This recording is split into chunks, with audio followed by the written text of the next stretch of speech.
පියසෙනෙහස වෙනුවෙන් තථාගත බුදුමුවින් වදාළ ශ්‍රී සද්ධර්මයෙන් බෙදා ශ්‍රවණය කරමින් අපි ඒ උතුම් වූ පියගුණ සිහිපත් කරමු. අවසරයි අපේ හාමුදුරුවනේ. समन्ता चक्रवालेषु अत्रा गच्छन्तु देवता सद्धम्मं मुनिराजस् सुनन्तु सग्गमोक्खदं धम्मश्रवण कालो अयं बदन्ता ධම්මස්සවන කාලෝ අයං බදන්තා ධම්මස්සවන කාලෝ අයං බදන්තා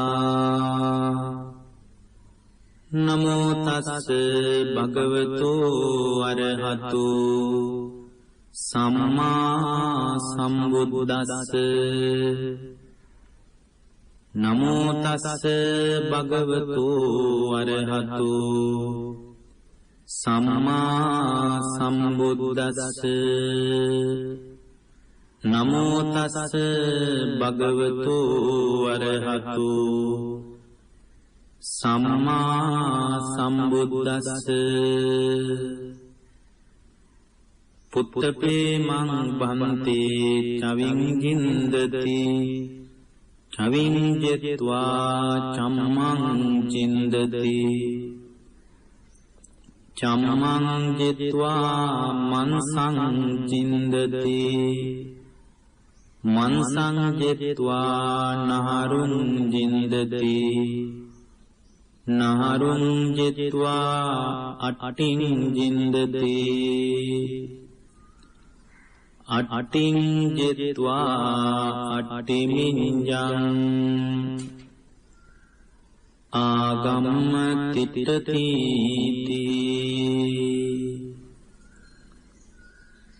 අපගේ ශාස්ත්‍රූ සම්මා සම්බුදුරජාණන් වහන්සේට අපගේ নমස්කාරය වේවා.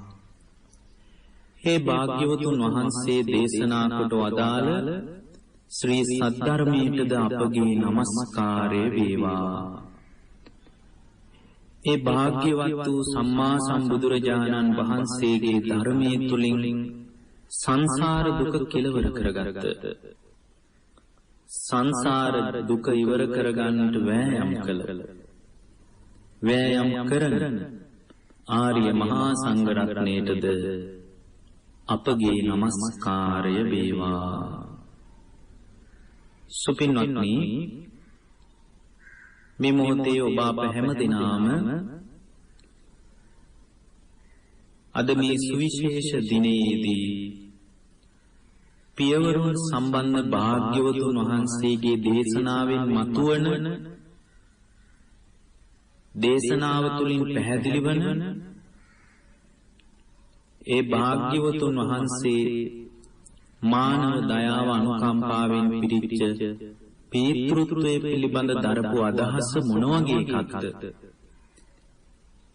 ඒ අදහස තුළින් සාමාන්‍ය ගෘහස්ත ජීවිතයේ ගනුදෙනුවට එකතු කරගන්න තියෙන දේ මොනවද කියලා කතා කරගන්න අවස්ථාවයි මේ ලැබී තිබෙන්නේ. පින්වත්නි, බුදුරජාණන් වහන්සේගේ බුද්ධ දේශනාවට පූර්විකාවක් විදියට අපි අපේ අවධානය යොමු කරගන්න කාරණා කීපයක් තියෙනවා. අද දවස ඉතා විශේෂ දවසක්. අද දවසේ ඉතා විශේෂ දවසක් වන්නට බලපාන ප්‍රධාන කාරණා කීපයක් තියෙනවා. පින්වත්නි, ජූනි මාසයේ 3 වන ඉරිදා පියවරුන්ගේ දිනේ කියලා ලෝකෙම කතා කරනවා. පියවරුන්ගේ දිනේ වෙනුවෙන් ලෝකෙම සූදානම් වෙනවා. හැම වසරකම 3 වෙනි ඉරිදා මේ මාසයේ පියවරුන්ගේ දිනේ පියවරුන්ගේ දිනේ වෙනුවෙන් ලෝකයා කරන දේවල් පිළිබඳ විමසීමෙන් බලද්දී අපට තේරෙනවා පීතෘත්වයේ වෙනුවෙන් සමහර අය තෑගි භෝග දෙනවා. සමහර අය ප්‍රණාම පූජා කරනවා. සමහර අය තමන්ගේ තාත්තාව සිහි කරලා තමන්ගේ අප්පච්චිව සිහි කරලා ඒ අය සතුටු වෙන විදිහේ කාරණාවලට ඒ අය වඩා උනන්දුවක් දක්වන කාරණාවලට වැඩි අවධානයක් යොමු කරන්නට අද දවස වෙන් කර ගන්නවා.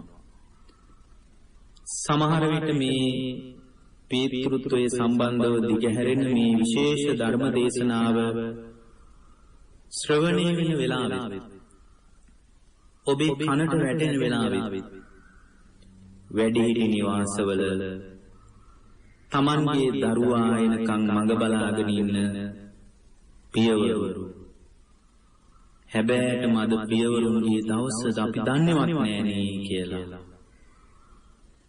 අතීතාවර්ජන අතීත සංකල්ප තමන් ගත කරපු අතීත ජීවිතය දරුවන් එක්ක අතීතේ ගෙවිලා දැම්මේ කොහොමද වගේ කාරණා කෙරෙහි අවධානය යොමු වෙලා ඇති.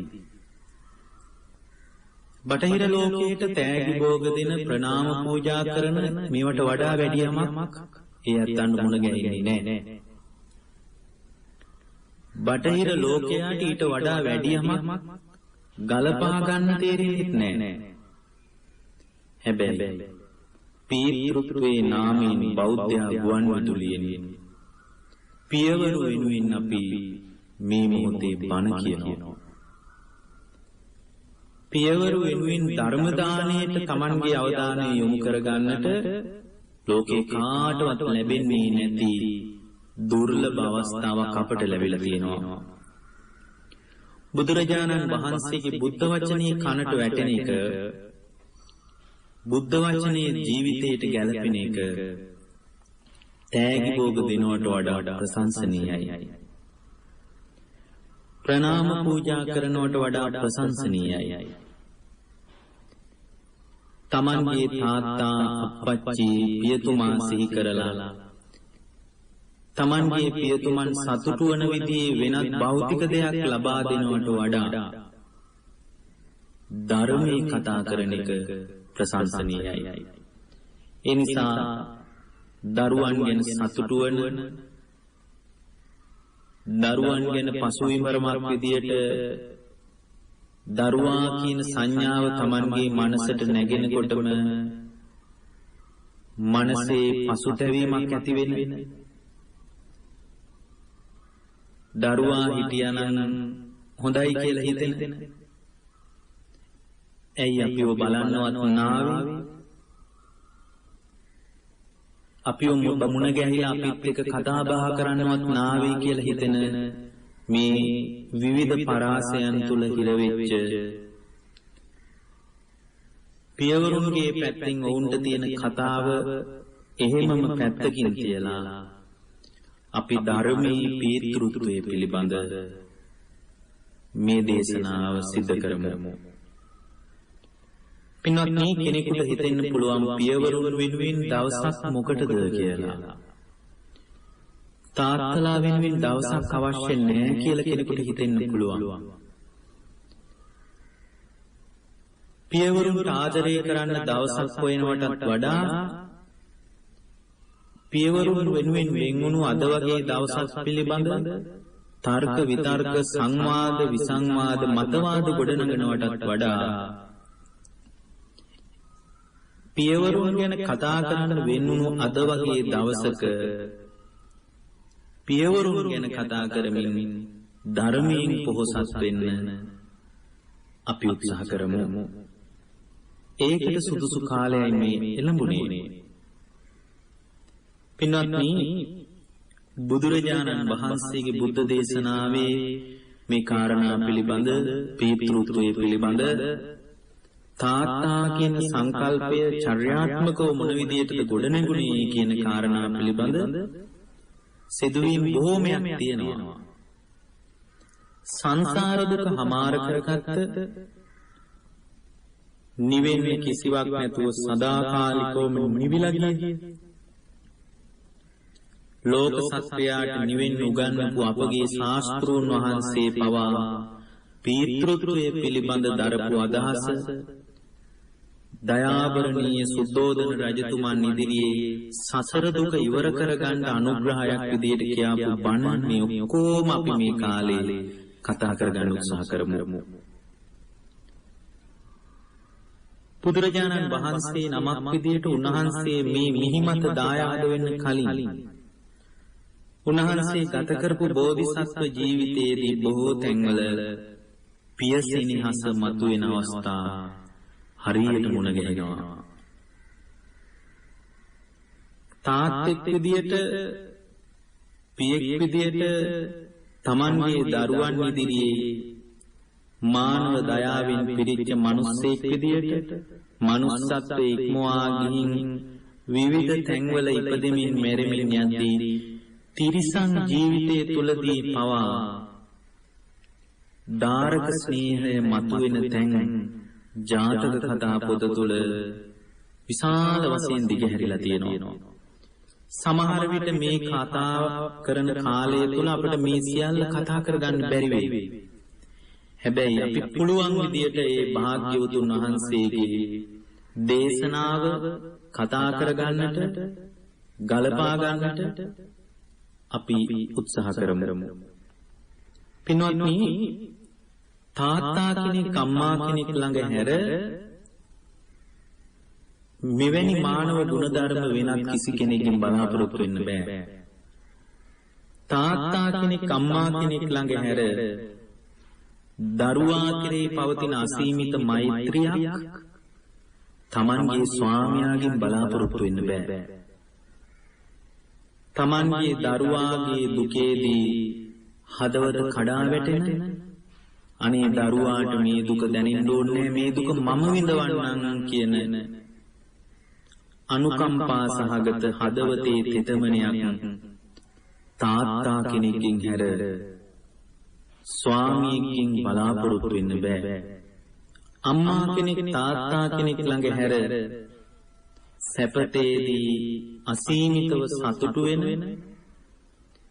දියුණුවේදී අසීමිතව සතුටු වෙන මුදිතාව වගේ මානව ගුණධර්මයක් ස්වාමියෙක්ගෙන් බලාපොරොත්තු වෙන්න බෑ. ස්වාමියෙක් තුලත් එවැනි මානව ගුණධර්ම තියෙන්න පුළුවන්. හැබැයි තාත්තා කෙනෙක්ගේ ළඟ තරම් පින්වත්නි එවැනි මුදිතා ගුණයක් තමන්ගේ ස්වාමියා ළඟ වෙනත් පිරිමියෙක් ළඟ හොයන්න යන්න එපා. තාත්තා කෙනෙකුට තරම් අම්මාටත් වැඩිය සියල්ලම දැකලා අත්දකින මේ ලෝකේ දෙපැත්තේ ස්වභාවය, ඒ කියන්නේ ලෝකයේ තියෙන දෙපැත්තට විහිදෙන රිද්මය, ලාභය අලාභය, නින්දාව ප්‍රශංසාව, සැප දුක යසායස, මේ පවතින ලෝකේ ඔබ යන්තේ ඉදිරියේ දරුවා කරන කුමක් කාරණයක් ඉදිරියේ වුවත් අසීමිතව පවතින උපේක්ෂාව තාත්තා කෙනෙකුගේ දෙවැනි වෙන්නේ ලොව පහළවන බුදු කෙනෙකුට විතරයි පින්වත්නි. එවැනි උපේක්ෂාවක් තමන්ගේ ස්වාමියාගෙන් බලාපොරොත්තු වෙන්න බෑ. තාත්තා කෙනෙක් විදියට නැගෙන මේ මානව ගුණධර්ම දෙවැනි වෙනවා නම් දෙවැනි වෙන්නේ බුදුරජාණන් වහන්සේ නමකට විතරයි. ඒ නිසා මෙවැනි ගුණධර්ම වලින් පිරිච්ච තාත්තා ඔබට මුණ ගැහිලා නැත්තම් මේ වෙනකොට මුණ ගැහිලා නැත්තම් කියලා මම අදහස් කරන්නේ තාත්තාව මගහැරුණා නම් මේ වෙනකොට සමහර විට ඔබේ පැත්තෙන් ඔබට ඒ වෙනුවෙන් කියන්නේ ලොකු කතාන්දරයක් ඇති. ඒ වෙනුවෙන් කියන්නේ ලොකු විස්තරයක් ඔබට ඇති.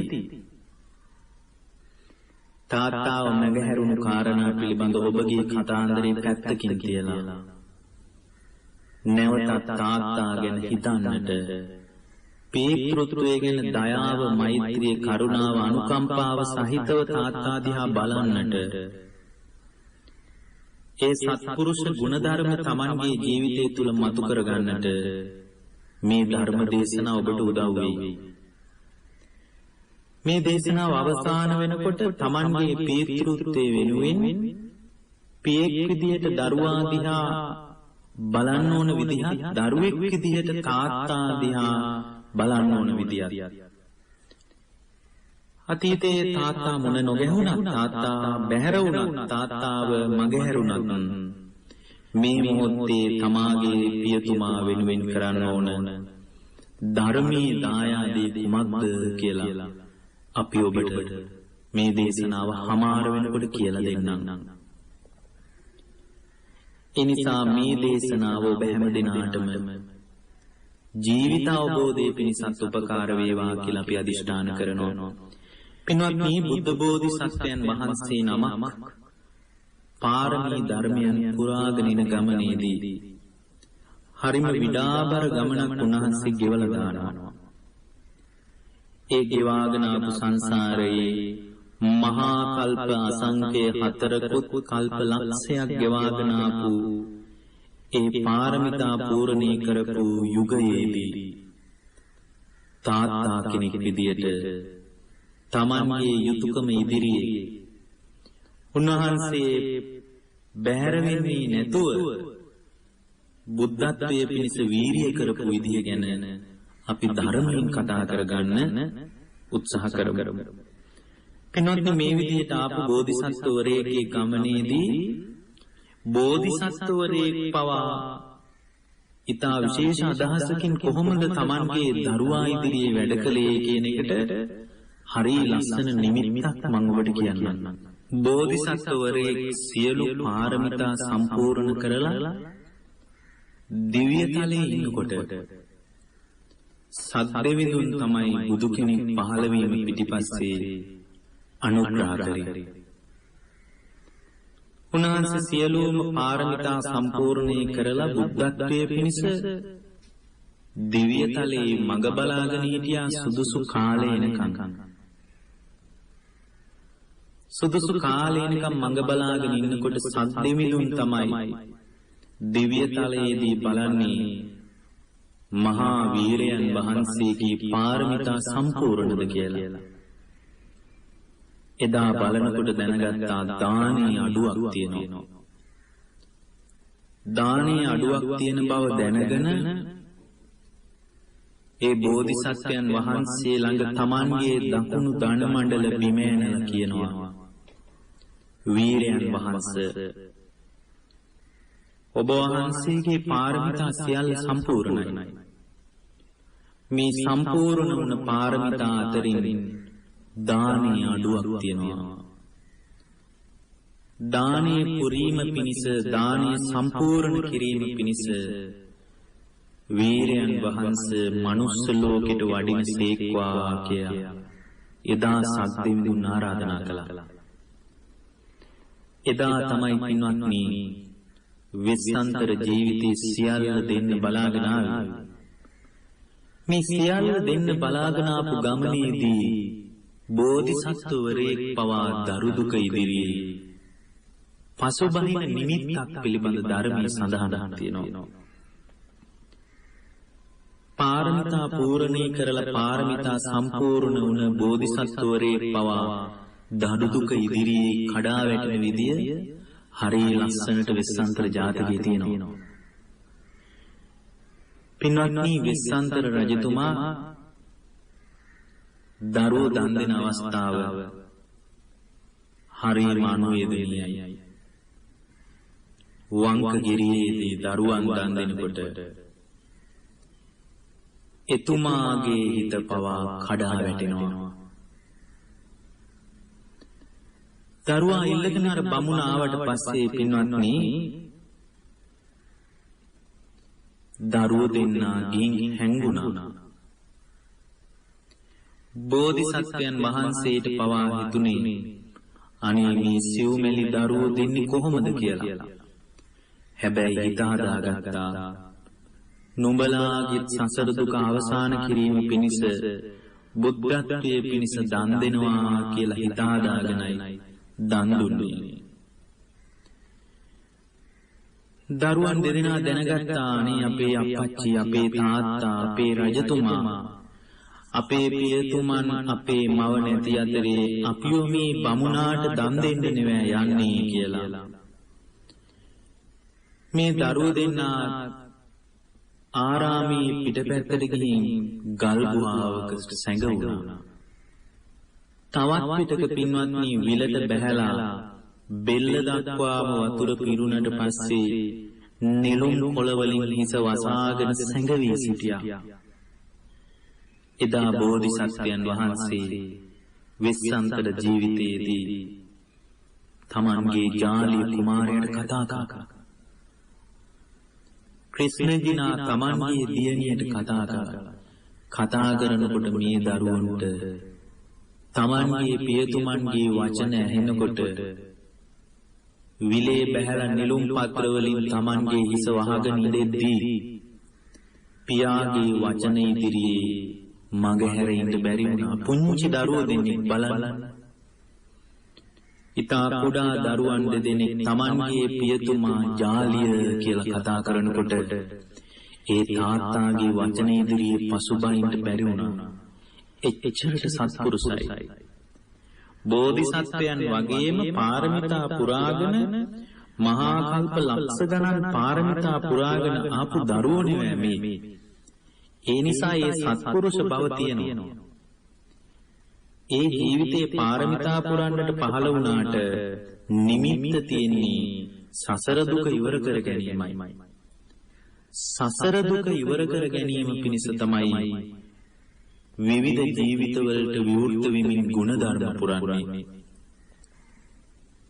දෙව්දුවක් වගේ රත්තරන් පාට ශරීරයක් තිබුණු තමන්ගේ දියණිය වම් කකුල අල්ලාගෙන අඬන්න පටන් ගත්තා.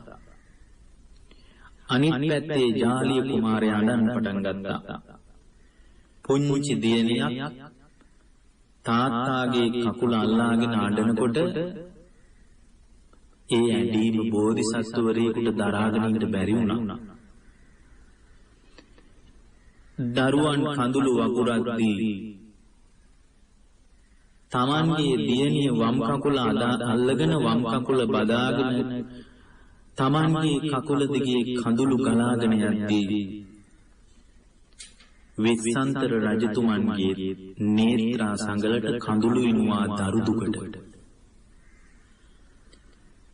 තමන්ගේ කකුල දිගේ තමන්ගේ පුංචි දියණියගේ කඳුළු ගලාගෙන යද්දී තමන්ගේ පුතාගේ කඳුළු ගලාගෙන යද්දී මේ දරුවන්ගේ හිසට වෙස්සන්තර රජතුමාගේ කඳුළු වැටුණා. පාරමිතා සම්පූර්ණ වෙලා බුද්ධත්වයේ පිණිස දරුවන් පවා දන් දෙන්න ආපු ගමනේ දරුවන් ඉල්ලගෙන බමුණා එනකොට දරු දුක ඉදිරියේ බෝධිසත්ව ගුණයන් පසුබැස්සා. අනේ දරුවෝ දන් දෙන්න බෑ කියලා හිතුණා. දෙපැත්තෙන් දරුවෝ දෙන්නා හඬ හඬා ශෝක කරද්දී බුදුබව පිණිස පවා දරුවෝ දන් දෙන්න මන්දගාමි වුණා. ඒ තමයි පීතෘත්වය. කමක් නැහැ. නුඹලා වෙනුවෙන් නුඹලාගේ විමුක්තිය සලකා සංසාර දුක ඉවර කර ගැනීම පිණිස මේ විරූපී බමුණාට දරුවනේ නුඹලා දන් දෙනවා කියලා අත් දෙකෙන් අල්ලගෙන මේ බමුණාට දුන්නහම හඬ හඬා මේ දරුවන් පිටිපස්ස බල බලා කෑ ගගා මේ පුංචි දරුවන් දෙදෙනා සිව්මැලි දරුවෝ යද්දී ආයෙත් දුවගෙන ගියා කියනවා මඟට. කමක් නෑ මේ දරුවෝ දෙන්නා එක්කරගෙන ඉනවා මේ බමුණාට ගහලා පන්නලා දාලා කියලා ආරාමේ ප්‍රධාන දොර ළඟට දුවගෙන ගියා කියනවා. ඒ දුවගෙන යනකොට පින්වත්නි තමන්ගේ හිතටම නිඳා කරලා නෑ නුඹලා මේ විඳවන විඳවිල්ල සංසාරේ තවත් කොයි තරම් කාලයක් විඳවන්න වේද කියලා දන්නේ නෑ. පුතේ නුඹලාගේ දුක තහවුර කිරීම පිණිස බුද්ධත්වයේ පිණිස මම හිත හදා ගන්නවා කියලා Tamanගේ පහළ වුණු සිතුවිලි වලටම නිඳා කරලා පින්වත්නි හිත හදාගත්ත කියනවා. පින්වත්නි සංසාර සාගරයෙන් ඈතර වීම පිණිස බෝධිසත්වවරයෙක් සියලු පාරමිතා සම්පූර්ණ කරලා අවර වෙලා බුද්ධත්වයේ දොර ළඟටම ගිහින් ඉද්දී පවා දරු දුක ඉදිරියේ සසල වුණා නම් පින්වත්නි ඒ දරු දුක මොන තරම් කිඳා බහැපු අභ්‍යන්තරය තුලින් ගැඹුරටම බැහැගත් දරු දුකක්ද පින්වත්නි තාත්තා කෙනෙකුට ඉන්න ලොකුම කාම බැම්ම තමයි දරුවා කියලා කියන්නේ. හැබැයි ඒ කාම බැම්ම අතරින් ඒ කාම බැම්මට අහු වෙලා ඉන්නේ නැතුව තාත්තා කෙනෙකුට පවා ධර්මයේ මතු කරගන්න මේ දේශනා උපකාර කරගන්න කියලයි අපි ඔබට කියන්නේ. තාත්තා කෙනෙක් විදියට ඔබ හඬාපු වාර සංසාරේ සතර මහා සාගරයටත් වැඩි එච්චරට සංසාරේ අඬලා ඇති. දරුවෝ වෙනුවෙන් Tamanගේ ශරීරයෙන් ගලාගෙන ගිය දහඩිය සතර මහා සාගරයටත් වැඩි ඇති. එච්චරට ඉපදෙමින් මැරෙමින් ආපු සසර ගමනක් තියෙන්නේ. දරුවන්ගේ සැපත වෙනුවෙන් තමාගේ ජීවිතයෙන් ගලාගෙන ගිය රුධිරය සතර මහා සාගරයට වැඩි ඇති පින්වත්නි. ඒ නිසා මේ දුක කෙලවර කරගන්න මේ දරුවෝ නිසා හඬා සෝසුසුම් හෙලහෙලා විඳවා යන ගමන නිමා කරගන්න තාත්තා කෙනෙක් මේ පියවරුන්ගේ දවස කියලා ලෝකේ කතා කරන අද වගේ දවසක අදහසක් ඇති කරගන්න එක ඉතාම වැදගත් අවස්ථාවක්. ඒ නිසා පියවරු වෙනුවෙන් මේ දේශනාව විශේෂ අවධානයක් යොමු කරමින් ගලපා ගන්නට. මේ දේශනාව දරුවෝ අහගෙන ඉන්නවා නම් Tamanගේ තාත්තාට ධම්ම මාර්ගයේ විවෘත කරලා දෙන්න මහන්සි වෙන්න. හේතුව තමයි Tamanගේ තාත්තාගේ බඩ පුරවනවට වඩා බඩ පුරවන කිතා වැදගත් මානව ගුණ ධර්මයක් එක සත්පුරුෂයි. ඒක ඊටා කුතවේදී ඒ තුල තියෙන මහා අසීමිත කළගුණ සැලකීමක්. ඒ කළගුණ සැලකීම වෙනුවෙන් තාත්තාගේ බඩ පුරවන එක විතරක්. සරමයක් කමිසයක් ගිහින් දෙන එක විතරක්. බෙහෙත් ටිකක් අරගෙන දෙන එක විතරක් නම් බුද්ධ ශාසනයකින් බලන ශ්‍රාවකයෙකුට තාත්තා මගහැරෙන්න පුළුවන්. තාත්තා වෙනුවෙන් හදාගන්න අවශ්‍ය මේ ගුණධර්ම මත තාත්තාව ජීවමාන කරන්න උත්සාහ කරන්න කියලයි පියවරුන්ගේ දවසේ ඔබට අනුශාසනා කරන්නේ. පින්වත්නි දැන් මේ විසන්තර රජුව පවා පසුබහිද්දී එක තැනකදී මේ දරුවෝ දෙන්න අරගෙන යද්දී මේ බමුණා පසුබහිම එක තැනක වැටෙනවා. ඒ වැටෙනකොට පින්වත්නි මේ දරුවෝ දෙන්න ආයෙත් දුවගෙන ඇවිල්ලා Tamanගේ තාත්තාගේ කකුලේ එල්ලෙනවා. බමුණාගේ අත ගලවගෙන ඇවිල්ලා Tamanගේ තාත්තා ළඟ වැඳ වැටෙනවා. ඒ වැඳ වැටෙනකොට ආයෙත් පින්වත්නි අර බෝධිසත්වවරයෙක් පිණිස බුද්ධත්වයේ වඩන වීරිය පසුබැස්ස කියනවා. අම්මාට කියන්න අපි අම්මාට වැඳලා ගිය බව. අම්මාට කියන්න ආය අම්මා මුණ ගැහෙන්න වෙන්නේ නැති බව.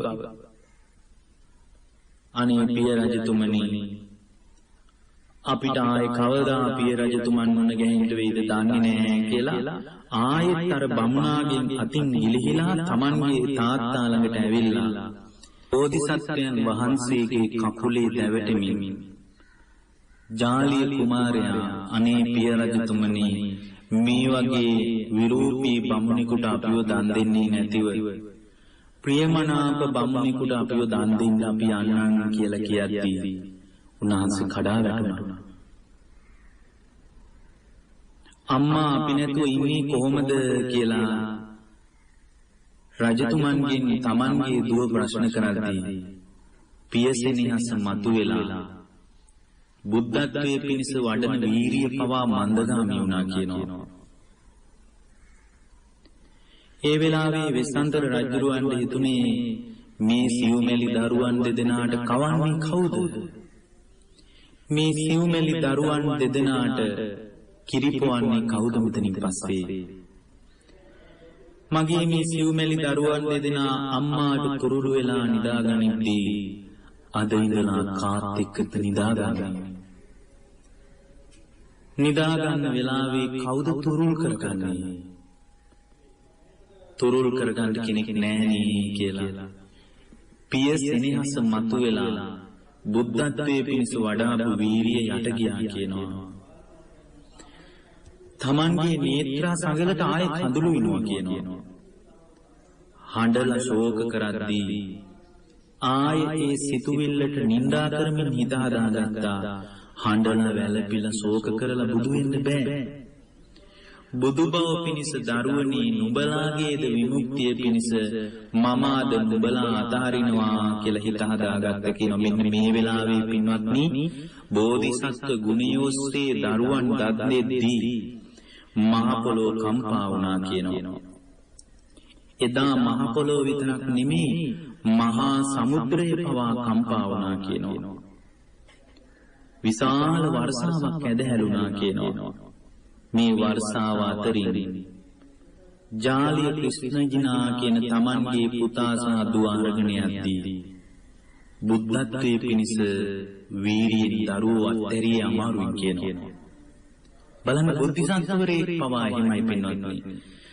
මේ කාරණේම මතු කරලා ධර්මයේ සඳහන් වෙනවා පින්වත්නි.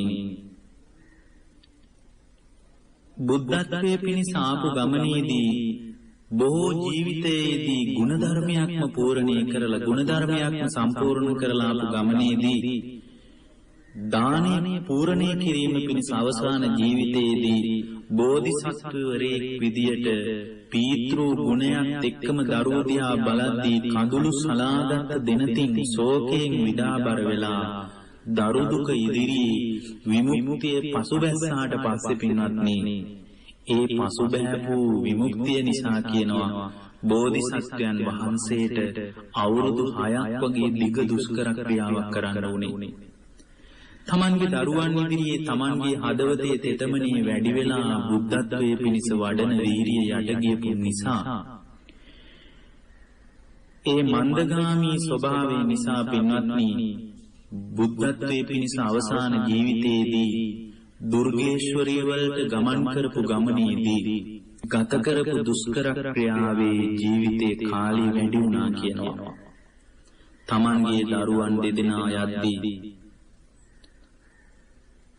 අප්‍රමාණ කඩා වැටීමකින් පසුතැවෙමින් බෝධිසත්වරයෙක් පවා දරු දුක ඉදිරියේ බුද්ධත්වයේ පිණිස වඩන වීරියක් පසුබහිනවා නම් ඒ සෙනෙහස පින්වත්නි මොනතරම් අභ්‍යන්තරයට කිඳා බෑපු සෙනෙහසක්ද කියන එක පිළිබඳ අපි අදහසක් ගන්න එක ඊටාම වැදගත් දෙයක්. මේ විදිහට පාරමිතා පූර්ණී කරගෙන ආපු ගමනේදී නැවතත් වෙස්සන්තර ජීවිතයේ සියල්ලම දන් දීලා දිව්‍ය තලයට ගිහින් මඟ බලාගෙන හිටියා කවදාද බුදු වෙන්නේ කියලා.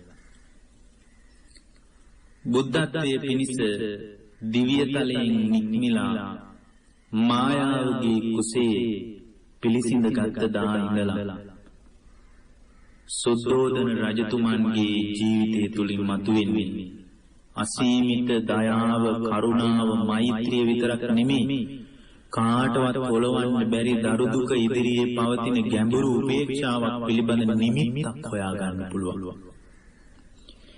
ඒ නිමිත්ත පිළිබඳ ලස්සන ධර්ම කාරණා ටිකක් ධර්මයේ මතුවෙනවා. එදා පිය රජතුමන් විදියට බෝධිසත්වයන් වහන්සේ අධික සැපසහිත ජීවිතයකට විවෘත වෙද්දී පින්වත්නි මොනවද ලබා නොදුන්න සැප? හේමන්ත ගිම්හාන වස්සාන කියන ඍතු වලට වෙන වෙනම මාලිගා හදලා බෝධිසත්වයන් වහන්සේගේ සැපේම ප්‍රාර්ථනා කළා.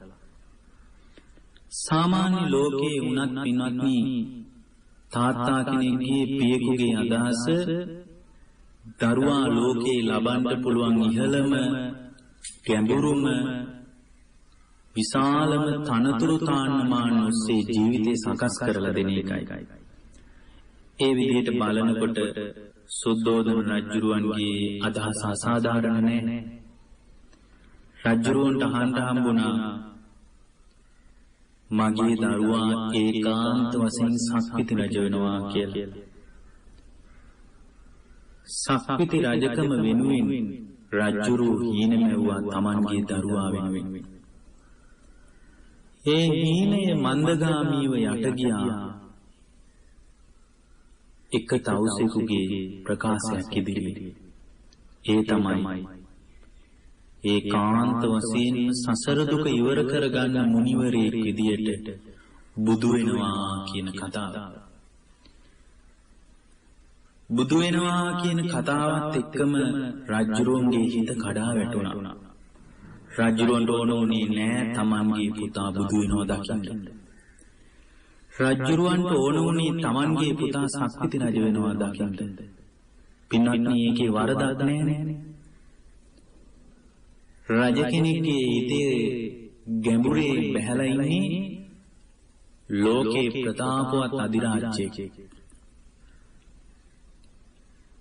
ඒ අධිරාජ්‍යයන්ගේ හිතේ ගැඹුරින් බැහැගන්නේ සක්විති රජ කෙනෙක්. Tamanගේ පුතා සක්විති රජ වෙනවා බලන්න මොන තාත්තද පින්වත්නි කැමති නැත්තේ. ඒ විදිහට බලනකොට සුද්ධෝදන රජතුමා හරිම සාධාරණ රජෙක්. ලෝකේ යථා ස්වභාවය ලෙඩවීම, ලෝකේ යථා ස්වභාවය වයසට යෑම, ලෝකේ යථා ස්වභාවය මරණය.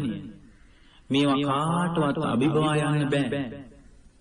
මේවා ලෝකේ සියලු දෙනා යට කරගෙන යන කාරණා. දැන් මේ කාරණා වලින් ලෝකේ යට වෙනකොට අපි මේ දන්නේ ධර්මයක් මතු කරගන්න විදිය. ඒ අපගේ ශාස්ත්‍රුන් වහන්සේ එදා ගිහි ජීවිතය අත්හැරලා දාලා කරපු වික්‍රමය නිසානේ.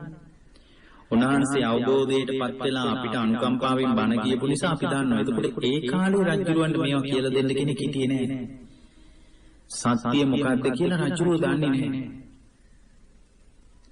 රජුරවන්ට සත්‍ය මොකක්ද කියලා දැනගන්න උවමනා වුණේ නැහැ. එකම උවමනාවයි හෘද සාක්ෂිය තිබුණේ. ඒ තමයි Tamanගේ පුතා සක්විති රජ වෙනවා දකින්න එක. ඒ වෙනුවෙන් Tamanගේ ඇමතිවරු, Tamanගේ පරිවාර සේනාව, රාජපුරුෂයෝ මේ සියලු දෙනා වැඩ කළා. ජරා මරණ වලින් පීඩා විඳින කිසිම කෙනෙක් Tamanගේ දරුවාට පෙනෙන්න සැලැස්සුවේ නැහැ. ජරා මරණ වලින් පීඩා විඳින අයට වෙනම මන්මාවක් හදලා ඒවා වහලා ඒ වගේ මිනිස්සු කොටු කරලා ඒ මිනිසුන්ට රාජකීය උද්‍යාන වලට එන්න නොදී ඒ අයට කැම බීම සපයමින් ඒ අයන්ට වෙනම ජීවිතයක් හදව බලන්න. මේ වගේ ජීවිතයක් හදන එක මොන තරම් දුෂ්කර වැඩක්ද? මේ වැඩ පිළිවෙල පින්වත්නි හිතන තරම් සුන්දර එකක් නෙමෙයි. ඊටා දුෂ්කරයි. Tamanගේ පුතා එක්ක ඉන්න සමකාලීන වයසේ අය පමණක් මාලිගාවේ තියන්න රජුරු සැලසුම් කරා. රජුරුවන්ට අවුරුදු 17ක් වෙනකොට අවුරුදු 17ට වඩා වැඩි වයසේ දරුවෙක් මාලිගාවේ හිටියේ නැහැ. සැප සම්පත් වලින් අල්ප මාත්‍රයක්වත් අඩු කරන්නේ නැතුව Tamanගේ දරුවාගේ රජකම වෙනුවෙන් ප්‍රතාපවත් රජෙක් සිහින මැව්වා. සුද්ධෝදන රජුරුන්ගේ පවා ජීවිතේ හරිම අනුවේදනීය විදියටයි පින්වත්නි ගලාගෙන යන්නේ. ඒ ජීවිතේ ගලාගෙන යන ස්වභාවය පිළිබඳ පුදුමාකාර සංවේගයක් අපට ඇති වෙන්නේ. සතරතර නිමිති අපගේ බෝධිසත්වයන් වහන්සේ දැක්කා. දැකලා රජකම ගැන කලකිරුණා. Tamanගේ අම්මා නැතුව තාත්තා කෙනෙක්ගේ සෙනෙහසින් බෝධිසත්වවරයන් වහන්සේ පෝෂණය වුණා. කෙනෙක් කියන්න පුළුවන් මේ බෝධිසත්වයන් වහන්සේගේ අම්මා නැති උනේ හරි අපරාධයක්. අම්මා හිටියනම් බෝධිසත්වවරයෙකුට තවත් වටිනාකමක් එනවා කියලා. පින්වත්නි සාමාන්‍යයෙන් බුද්ධත්වයේ පිණිස මේ මනුස්ස ලෝකෙට පය තියෙන බෝධිසත්වයන් වහන්සේගේ මව දින කීපයක් ඇතුළත මෙලොවින් අතුරුදහන් වෙලා මේ ජීවිතය අත්හැරලා තුසිතේ ඉපදෙන එක ලෝක ධර්මතාවයක්. ඒක ආවේනික ලක්ෂණයක්. හේතුව තමයි බුදු කෙනෙක් දරාගත් කුසක්. බුද්ධත්වයේ පිණිස ගුණධර්ම වලින් පරිපූර්ණ වෙච්ච ගුණධර්ම වලින්ම සකස් වෙච්ච ජීවිතයක් දරාගත් කුසක්. තවත් ඒ වගේම කෙනෙක් දරා ගන්න තමයි සුදුසු. බුද්ධත්වයේ පිණිස මනුස්ස ලෝකෙට ආපු බෝධිසත්වයන් වහන්සේ දරාගත් කුසක තවත් දරුවෙකුට ඉඩක් නැහැ පින්වත්නි. ඒ නිසායි උන්වහන්සේ දිව්‍ය ලෝකෙට ගියේ. මායාව දිව්‍ය තලයට ගියාට පස්සේ සම්පූර්ණ කර උඩට ආවේ සම්පූර්ණ බර තමන්ගේ පිය රජතුමන්ට. සුද්ධෝදන රජුරෝ තමන්ගේ බිරිඳා හිමිවීම දුකක් වේදනාවක් විදියට දැක්කේ නැහැ. ඇය මේ ලෝකේ ඉතුරු කරලා ගිය මේ සුන්දර මාණික්‍යයක් බඳු පුන්සඳ මඩලක් බඳු ගුණධර්ම වලින් සම්පින්දණය වෙච්ච රන් කැටියක් බඳු මේ දරුවා දිහා බලාගෙන සතුටු වුණා. තමන්ගේ පුතාගේ විමුක්තිය වෙනුවෙන් මේ ලෝකේ පරම සත්‍ය අවබෝධයට ගිය ගමනේදී පවා උපේක්ෂාවෙන් දරාගත් විදිය තාත්තා කෙනෙක් විදියට හරියම විශ්මිතයි. තමන්ගේ බිරිඳ මිය ගියාට පස්සේ තමන්ගේ දරුවාගේ රජකම වෙනුවෙන් හීන බලාපු විදිය හරියම පුදුම සහගතයි. මේ විදියට සැප සහිතව සියලු සැප සම්පත් මැද්දේදී සිද්ධාර්ථ කුමාරයාගේ ජීවිතේ ගලාගෙන යද්දී ලෝකේ ලැබෙන්න පුළුවන් ලස්සනම කාන්තාව විවාහ කරගන්න ලැබිලා මේ සියලු සැප සම්පත් අත්හැරලා දාලා ඇසල සඳ පායා ඇති සුන්දර යාමයක චන්නටක් කතා කරගෙන කන්තක අසුගේ පිටේ නැගලා හඳ පායාගෙන යන යාමේදී සියලු සැප සම්පත් සහිත ජීවිතය අත්හැරලා දාලා ගන්තරෙන් එහා පැත්තට ගිහින් ගඟ අයිනේදී විමුක්තිය හොයාගෙන යන මුනිවරයෙකුට මේ ඇඳුම් බර වැඩි. විමුක්තිය හොයාගෙන යන මුනිවරයෙකුට මේ කොණ්ඩේ බර වැඩි.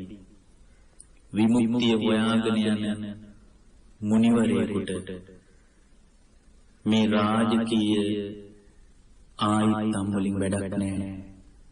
තමන්ගේ කඩුව අරගෙන කෙස් වැටිය කපලා කසාවත දරාගෙන ගඟෙන් එහා පැත්තට යද්දී හිතක් පපුවක් නැති කන්තක අශ්වයා පවා එහෙම සිහි නැති වෙලා ලේ වමනි කරගෙන තමන්ගේ හාම් පුතාගේ සමුගැනීම දරා ගන්න බැරුව එහෙම ඇදගෙන වැටෙද්දී රාජවස්ත්‍ර රාජාභරණ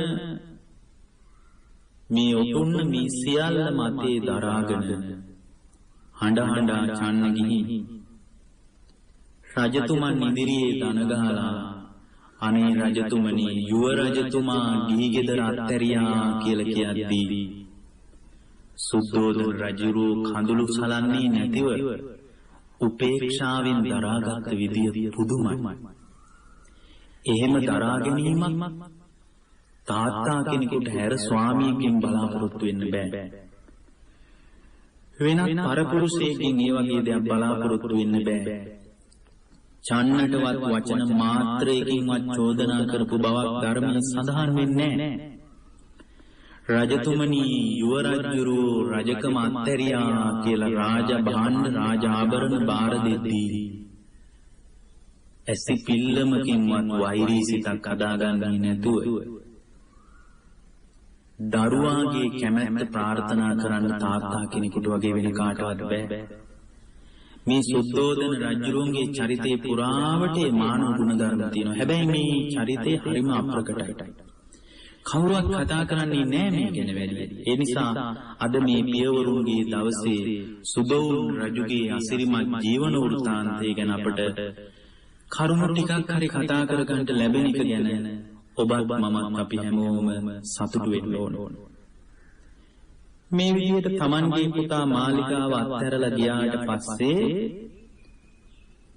වෛරී සිත කල්ප මාත්‍රයකවත් පසුතැවීමක් නැතුව මුලින් තිබුණු මෛත්‍රිය, කරුණාව, දයාව, අනුකම්පාව දරුවා කෙරෙහි Tamanගේ හදමණ්ඩලයේ උපන් සෙනෙහස මේ සියල්ලම උපේක්ෂාවෙන් දරාගත් ප්‍රතාපවත් රජෙක් විදියට සුද්ධෝදන රජුරු උපේක්ෂාව උරු කරා Tamanගේ පුතා ගිහි ජීවිතය අත්හැරියා කියන ආරංචියට. අද බලන්න සමහර වෙලාවට Tamanට විරුද්ධව දරුවෙක් වෙනත් විදිහේ විවාහයක් කරගත්තොත් Taman කැමති නැති විදිහේ කාරණයක දරුවෙක් බැහැගත්තොත් සමහර විට ඒ කාරණේ ඉදිරියේ ජීවිතේම පසුබහින මිනිස්සු ඉන්න ලෝකෙක සමහර විට කට වචනෙටත් මිනිස්සු කියනවා කපලා මුහුදට දැම්මත් දෙන්නේ නැහැ. මට විරුද්ධව නම් නුඹට වැඩ කරන්න දෙන්නේ නැහැ. මේ විදිහේ කතා කියද්දී යුව රජ කෙනෙක් වෙනුවෙන් සියලු සැප සම්පත් අත්හැරලා අනාගතයේ Tamanගේ පුතා සක්විති රජ වෙන බව ස්ථිරයි. ඒ ස්ථිර සක්විති රජකම වෙනුවෙන් සැලසුම් හදාපු රජෙකුට, තාත්තා කෙනෙකුට, පියෙකුට Tamanගේ මුළු ලෝකෙම බලාපොරොත්තු කඩා වැටෙද්දී ඒ දරුවා කෙරෙහි උපේක්ෂාව උරු කරන්න පුළුවන් වුණා නම් ඒ උපේක්ෂාව පුදුමයි පින්වත්නි. ඒ උපේක්ෂාව සාමාන්‍ය කෙනෙකුට හුරු කරගන්න බෑ.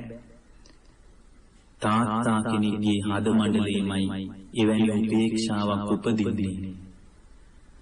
දැන් මේ විදිහට පින්වත්නි ජීවිතයේ අත්හැරලා දාලා උන්වහන්සේ හුදකලාවේ විවිධ විදිහට විමුක්තිය හොයාගෙන ආජීවකයෝ ළඟට ගිහින්, පරිබ්‍රාජකයෝ ළඟට ගිහින්, නිගණ්ඨයෝ ළඟට ගිහින්, විවිධ ආගමික කණ්ඩායම් ළඟට ගිහින් මේ සියලු බලය අත්හැරලා දාලා විමුක්තිය වෙනුවෙන්, සංසාර දුක ඉවර කර ගැනීම වෙනුවෙන් වීරිය කරද්දී ඒ තාත්තා කෙනෙක් විදියට මඟ හැරෙන්නේ නැහැ.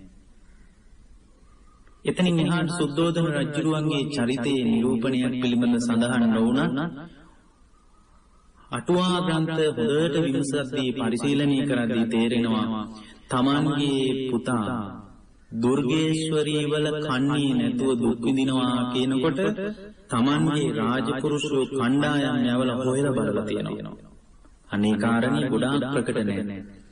Tamanගේ පුතා විමුක්තිය වෙනුවෙන් උදකලාවේ ගැඹුරු කැලෑවේ විමුක්තිය හොයාගෙන වනයේ තනින් තැනට ගුරුවරු ළඟට යමින් විමුක්තිය හොයද්දී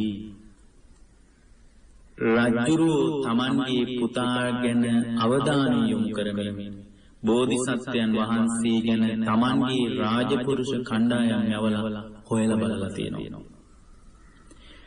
ඒ වගේම තාත්තා කෙනෙක් විදිහට, පිය රජෙක් විදිහට Tamanට තිබුණා විශාල හැඟීමක් දරුවා කවදාවත් පසුබහින්නේ නැහැ කියන. ඒ ආත්ම විශ්වාසය තාත්තා කෙනෙකුට විතරයි තියෙන්නේ. ඒ ආත්ම විශ්වාසයෙන් කමක් නැහැ. සක්විති රජකම නොලැබුණාට කමක් නැහැ පුතේ. නුඹගේ කැමැත්ත බුදු වෙන එක නම් බුදු වෙයන් කියලා.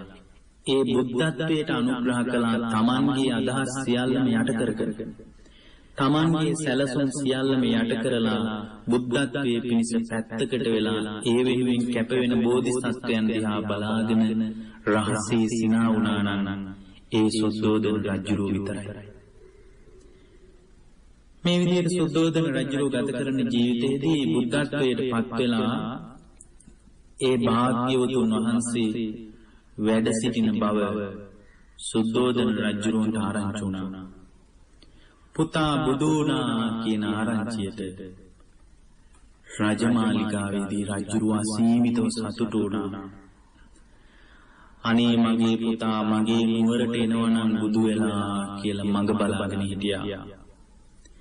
එහෙම මඟ බලාගෙන ඉද්දී බෝධිසත්වයන් වහන්සේ බුද්ධත්වයට පත් වෙලා බුද්ධ කෘත්‍යයට අවතීර්ණය වෙලා ලෝක සත්වයා කෙරෙහි කරුණාවෙන් දහම් ඇස පාදද්දී තමන්ගේ රාජපුරුෂයන් සහිතව ප්‍රධාන ඇමතිවරයෙක් සමග රජමාලිගාවෙන් පිටත් කරලා ඇරියා. තාත්තා මඟ බලාගෙන ඉන්නවා. තාත්තා මඟ බලාගෙන ඉන්න ඔබ වහන්සේ එනකන් කියලා කියන්න ගිහින් බුදු වෙලා මාලිගාවකට වඩිනකන් පෙරමඟ බලාගෙන ඉන්න තාත්තා ගැන කියන්න කියලා 1000 පිරිස සහිතව කණ්ඩායම් ඇව්වා. ඒ කවුරුවත් රජුරුවන්ට පණිවිඩ අරන් ආවේ නැහැ. ඒ හැමෝම ආයේ එනකම් මඟ බලාගෙන හිටියාට රජුරුව හොයාගෙන කවුරුවත් ආවේ නැහැ. රජුරුව හොයාගෙන කවුරුවත් ආවේ නැති නිසා රජුරුව තව තවත් කණ්ඩායම් ඇව්වා. රජගහ නුවර වේළුවනාරාමේ අපගේ ශාස්ත්‍රුන් වහන්සේ වැඩ ඉන්නකොට කණ්ඩායම් 9000 බැගින් පිරිස පිරිවරාගෙන ඇමතිවරු ගියා.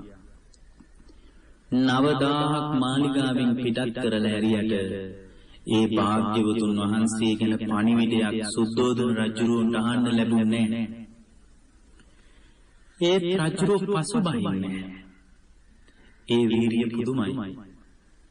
රජුරුව පසුබහින්නේ නැතිව පින්වත්නි කවුද දැන් යවන්නේ කියලා මඟ බලද්දී කාළුදායි කියන ප්‍රධාන ඇමතිවරයාට කතා කළා.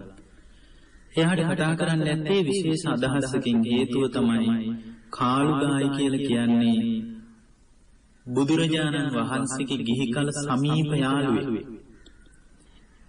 වැලිකෙලියේ සිට තමන්ගේ පුතා එකට සෙල්ලම් කරපු කෙනෙක් තමයි කාළුදායි කියලා කියන්නේ.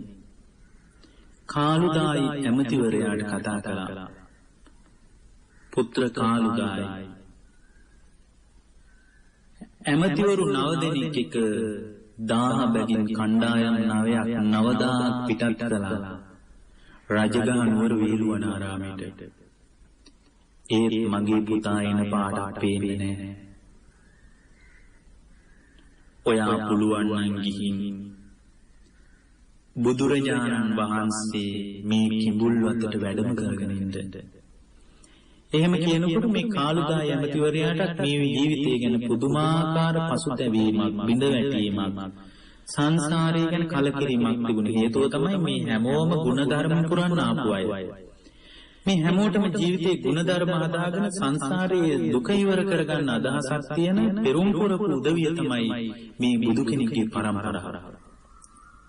මේ කතාව කියනකොට රජුරුවන්ට කිව්වා, රජතුමනි හැබැයි මම ඔය වැඩේ කරන්නම්. මට මහාන වෙන්න දෙන්න. මහාන වෙලා අවසානයේ මම ඒ භාග්‍යවතුන් වහන්සේ කැටුව මේ කිඹුල්වතට ඔබතුමා ළඟට වැඩම කරන්නම්. ඒ නිසා මට මහාන වෙන්න අවසර දෙනවා නම් ඔබතුමාගේ කැමැත්ත ඉෂ්ට කරන්නම්. එතකොට සුද්ධෝදන රජුරෝ තාත්තා කෙනෙක් විදියට පියෙක් විදියට කියලා දෙනවා, කොහොම හරි කමක් නැහැ මගේ පුතා කිඹුල්වතට වැඩම කරන්න. බුදු වෙලා රජගහ නුවර වේළුවනාරාමේ වැඩ සිටින මගේ පුතා කොහොම හරි වැඩම කරන්න. එච්චරයි තිබුණේ. බුදුරජාණන් වහන්සේව මුණ ගැහෙන්න කාළුදායි ඇමතිවරයා සහිතව 1000ක් පිරිස පිරිවරාගෙන තවත් කණ්ඩායමක් මඟ බැස්සා, පාරට බැස්සා. භාග්‍යවතුන් වහන්සේ නුවරට වැඩම කරවාගෙන පොරොන්දුව පිට. මේ විදිහට බුදුරජාණන් වහන්සේ ළඟට පිටත් වෙලා ආපු කාළුදායි ඇමතිවරයා ඇතුළු 1000 පිරිස ඒ භාග්‍යවතුන් වහන්සේගේ බුද්ධ වචනය තුලින් නිවි සැනසුණා. බුදුරජාණන් වහන්සේ කාළුදායි ඇමතිවරයා සහිත පිරිසට මේ බ්‍රහ්මචර්යාවේ හැසිරෙන විදිය ගැන බණ කිව්වා. ටික කාලයයි ගිය රහත් වුණා. රහත් වුණත් බුදුරජාණන් වහන්සේට තමන් ආපු අරමුණ පණිවිඩය ගැන කිසිම සඳහනක් කරපු බවක් ධර්මයේ පැහැදිලි වෙන්නේ නැහැ. උන්වහන්සේ අරහත්ත්වයට පත් වෙලා තමන්ගේ අරමුණ වුණ සුද්ධෝදන රජතුමන් දකින්නට භාග්‍යවතුන් වහන්සේ වැඩම කරවන ඉලක්කේ වෙනුවෙන් සුදුසු කාලේ එනකම් පෙරමඟ බලාගෙන හිටියා. බුදුරජාණන් වහන්සේ වැඩම කරගෙන යන සුදුසු කාලය ලැබුණා. භාග්‍යවතුන් වහන්සේ බුද්ධත්වයට පත් වෙලා උන්වහන්සේ වැඩ සිටිය විහාරයට බොහෝ පිරිසක් ඇවිල්ලා උන්වහන්සේගේ ධර්මයේ තුලින් හිත නිවා ගත්තා. ධර්මයේ තුලින් දුක ඉවර කරගත්තා. මේ අතරේ බුදුරජාණන් වහන්සේ ළඟට එක්තරා දිනයක කාළුදායි මහරහතන් වහන්සේ ඇවිල්ලා තමන්ගේ පිය රජතුමන් දකින්න ගිහින් පිය රජතුමන්ට ධර්මයෙන් අනුග්‍රහ කරමු කියලා හරි ලස්සන පරිසර වර්ණනාවක් කරපු බව ධර්මයේ සඳහන් වෙනවා. කාළුදායි මහරහතන් වහන්සේ ඇවිල්ලා කියනවා මහා වීරයන් වහන්සේ දැන් ගස්වල කොළ හැලිලා තියෙන්නේ අලුතෙන් ගෙඩි හට ගන්න කිට්ටුයි. අතුවක් ගිස්සෙන් ලස්සනට මල් පිපිලා දිලිසෙනවා. මේ මල් හරියට ගිනි අඟුරු පාටයි. ඒ කියන්නේ මල් පිපිලා ගෙඩි පිළිගන්ටයි ලැස්ති. වීරයන් වහන්සේ ගස් බබලනවා. නිදුකානනි ශාක්‍යයන්ට පිහිට වෙන්න කාලයයි. දැන් බලන්න උන්වහන්සේගේ අදහස් හරි ලස්සනයි. පත්තං පහාය පලමාස සානා කාලෝයිතෝ පක්කමනාය වීරා. ඒ ගස්වල ලස්සනට මල් පිපිලා හැම පැත්තකම සුවඳ හමනවා. දැන් ඒ ගස් කොළ අතහැරියා. ඔය සූදානම් වෙලා ඉන්නේ කොළ අතහැරලා මල් පිපිලා ගෙඩි පිළිගන්නයි. නිදුකානන් වහන්සේ දැන් ඉතින් අපිට පිටත් වෙන්න කාලය ඇවිල්ලයි තියෙන්නේ. වීරයන් වහන්සේ දැන් ගොඩාක් සීතලක් නෑ. බලන්න දේශගුණී වර්ණනා කරනවා. ගොඩාක් ප්‍රශ්නෙත් නෑ. ඍතුව හොඳයි. මොකද යොදුන් 60ක් විතර දුර ගෙවාගෙන ඒ භාග්‍යවතුන් වහන්සේට යන්න වෙනවා කිඹුල්වතට. දීර්ඝ ගමනකට ස්වාමීනි සනීප දේශගුණයක් තියෙන්නේ. ඔබ වහන්සේ රෝහිණී කියන ගඟෙන් එහා පැත්තට වඩිනකොට බටහිර පැත්තේ ඉන්න ශාක්‍ය කෝලීය වංශිකයන්ට අනේ ඔබ වහන්සේ දැක ගන්න ලැබේවා. දැන් බලන්න උන්වහන්සේගේ ප්‍රකාශය මොන තරම් ලස්සනයිද. කෙලීම බුදුරජාණන් වහන්සේට කියන්නේ නෑ තමන්ගේ තාත්තා බලන්න වඩිමු කියලා. උන්වහන්සේ මේ පරිසරය වර්ණනා කර කර නොකියා කියනවා සුදුසු කාලය ඇවිල්ලා කියලා. ආසාය කසතේ කෙත්තං බීජං ආසාය වප්පති. ස්වාමීනි හරිම ආසාවෙන් ගොවිය කුඹුරු හානවා. බිත්තර වී වපුරන්නේ හරිම ආසාවෙන්. ස්වාමීනි වෙළඳාමේ යන මිනිස්සු මහමුහුදේ ගමන් යන සල්ලි හොයන්ට ස්වාමීනි මගේ හිතේ ආසාවක් තියෙනවා. යාය ආසාය දික්ඛාමි මගේ හිතේ ආසාවක් තියෙනවා. අනේ ස්වාමීනි මගේ ආසාව ඉෂ්ට වේවා. උන්වහන්සේ මේ විදිහට හරි ලස්සනට පැහැදිලි කරනවා. දැන් නම් භාග්‍යවතුන් වහන්සේ සුද්ධෝදන රජතුමා තමන්ගේ පිය රජතුමන්ට බණ කියන්න යන්න සුදුසුම කාලය ඇවිල්ලා කියලා. ස්වාමීනි යම් පවුලක මහා ප්‍රඥාවන්ත වීරියවන්ත උත්තමයෙක් ඉන්නවා නම් එහෙම උත්තමයෙක් ඉපදුනොත් ස්වාමීනි තමන්ගේ සත් වරිගයකටම ඒක සැනසෙන්න උදව් වෙනවා. දෙවියන්ටත් දෙවියෝ දෙවියන්ටත් ගුරුවරයා වුණ ඒ භාග්‍යවතුන් වහන්සේගේ වැඩමවීම ඊටත් වඩා සැනසීමක් කියනවා. හේතුව තමයි ඔබ වහන්සේ ශාක්‍ය කෝලීය පිරිසට සත්‍ය දේශනා කරාර කියනවා.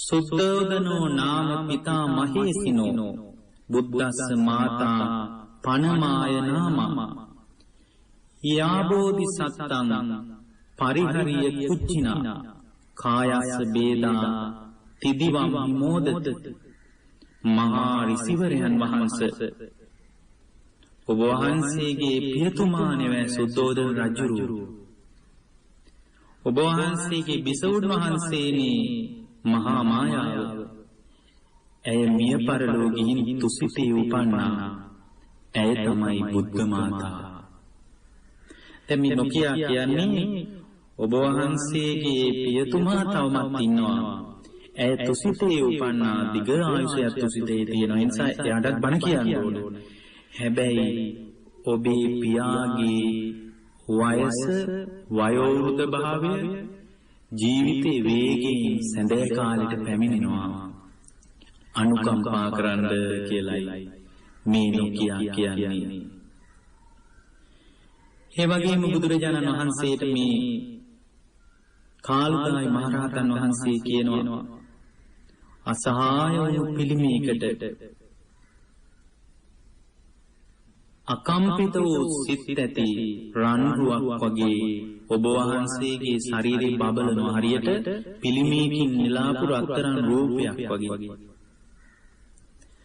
සුද්ධෝදන රජුරෝ තමයි ඔබතුමා ඔබ වහන්සේගේ පිය රජතුමා. ඒ නිසා ඔබ වහන්සේ පියා දකින්න වඩිනවා නම් හොඳයි. මෙන්න මේ විදිහට වර්ණනා කරනකොට පරිසරය ගැන කියනකොට කුඹුරු පැහිලා හරියට කෙත්වතු සරුසාර වෙලා තියෙන ඔබ වහන්සේ පිළිගන්න වගේ කියලා කියනකොට බුදුරජාණන් වහන්සේ ඒ සුන්දර ගමනට පිටත් වෙන්න ලෑස්ති වුණා. 20000 භික්ෂු සංඝයා පිරිවරාගෙන අපගේ ශාස්ත්‍රූ වූ ඒ භාග්‍යවතුන් වහන්සේ කිඹුල්වතට වඩින්න සූදානම් වුණා. කිඹුල්වතට වඩින ගමන පින්වත්නි දවසකින් දෙකකින් යන්න පුළුවන් ගමනක් නෙමෙයි. බුදුරජාණන් වහන්සේ මාස දෙකක් එක දිගට අතුරිත චාරිකාවෙන් ඒ කියන්නේ පින්වත්නි පයින්ම තථාගතයන් වහන්සේ ඒ භාග්‍යවතුන් වහන්සේගේ තාත්තාට උදව් කරන්න පයින්ම වැඩම කළා. 20000 පිරිවරාගෙන භාග්‍යවතුන් වහන්සේ වඩිනකොට පාත්‍ර සිවුරු දරාගෙන සමාපත්තියෙන් නැගිටලා කාලුදායි මහරහතන් වහන්සේ සුද්ධෝදන රජතුමාගේ රාජාසනයේ ඉදිරියේ ඉහළ අහසේ පෙනී හිටියා. රජු ඇස් දෙක පිහදාලා අහස දිහා බැලුවා. බලනකොට දැක්කා දෙවියෙක් ඇවිල්ලා. කතා කරලා ඇහුවා ඔබ කවුද කියලා. ඒ වෙලාවේ කාලුදායි මහරහතන් වහන්සේ මතක් කරනවා ඇයි රජතුමනි ඔබ වහන්සේට මාව මතක නැද්ද? අන්තිම වතාවේ ඔබ වහන්සේගේ පුත්‍රවන වූ අපගේ පිය රජුන් වූ අපගේ අසහාය ගුරු වූ අපගේ බුදුරජාණන් වහන්සේ කිඹුල්වතට වැඩම කරන්න කියලා යවපු කාලුදායි ඇමතියා මමයි. සාදුකාර දුන්නා. පුත්‍ර කාලුදායි අනේ මගේ පුතා ඉන්නේ නැද්ද? ඒ වෙලාවේ සුන්දර පණිවිඩයක් රජුරුවන් කිව්වා. රජතුමනි අපගේ ශාස්ත්‍රූ වූ බුදුරජාණන් වහන්සේ 20000 භික්ෂු සංඝයා පිරිවරාගෙන ඔබ වහන්සේ දකින්න පිටත් වුණා. යොදුන් ගණනාවක් දුර ගෙවාගෙන ඔබ වහන්සේ දකින්නයි ලෑස්තිය. රජතුමනි අද යොදුනක් තථාගතයන් වහන්සේ අතුරිත චාරිකාවෙන් වඩිනවා. කියන්නේ පයින්ම වඩිනවා. ඒ වෙලාවේ ආසනයක් පනවල හරි ගෞරවයෙන් බුදුරජාණන් වහන්සේගේ හද මණ්ඩලයේ දායාද වුණ කුල පහදවන භික්ෂූන් වහන්සේලා අතරින් අගතැන්පත් වුණ කාලුදායි මහරහතන් වහන්සේට ආසන පනවලා මාලිගාවේ රාජ භෝජනය උන්වහන්සේගේ පාත්‍රයට පිළිගැන්වුවා. පිළිගැන්වාම උන්වහන්සේ වඩින්න පිටත් වෙනකොට කියනවා ස්වාමීනි ඔබ වහන්සේ වඩින්න එපා. ඔබ වහන්සේ මිහිදී වළඳලා වඩින්න. ඒ වෙලාවේ මේ කාලුදායි මහරහතන් වහන්සේ වදාරනවා මහරජතුමනි මේක වළඳන්න සුදුසු තැනක් නෙමෙයි. අපගේ ශාස්ත්‍රූ ඒ භාග්‍යවතුන් වහන්සේ පළවෙනි යොදුන අවර කරලා අද රාත්‍රියේ වැඩ ඉඳීවි. උන්වහන්සේ වළඳන තැනටම ගිහින් මම වළඳනවා කියද්දී අනේ මං කෙරෙහි අනුකම්පාවෙන් ඔබ වහන්සේ වළඳලා මම දානි දෙන්නම් මම කෑම දෙන්නම් ඒ කෑම ටික අරගෙන ගිහින් මාගේ පුත්‍ර වූ ඒ ශාස්ත්‍රූන් වහන්සේට පූජා කරන්න. පින්වත්නි බුදුරජාණන් වහන්සේට කිඹුල්වතට වඩිනකම් යොදුන් 60ක් දක්වා ආපු පයින්ම වැඩම කරපු ගමනේදී බුදුරජාණන් වහන්සේට සෑම දිනකම දන් දුන්නේ තමන්ගේ පිය රජුරෝ. බුදුරජාණන් වහන්සේ නමක් පවා පිය රජුරෝ ගැන විශේෂ අදහසකින් වළඳන්නේ.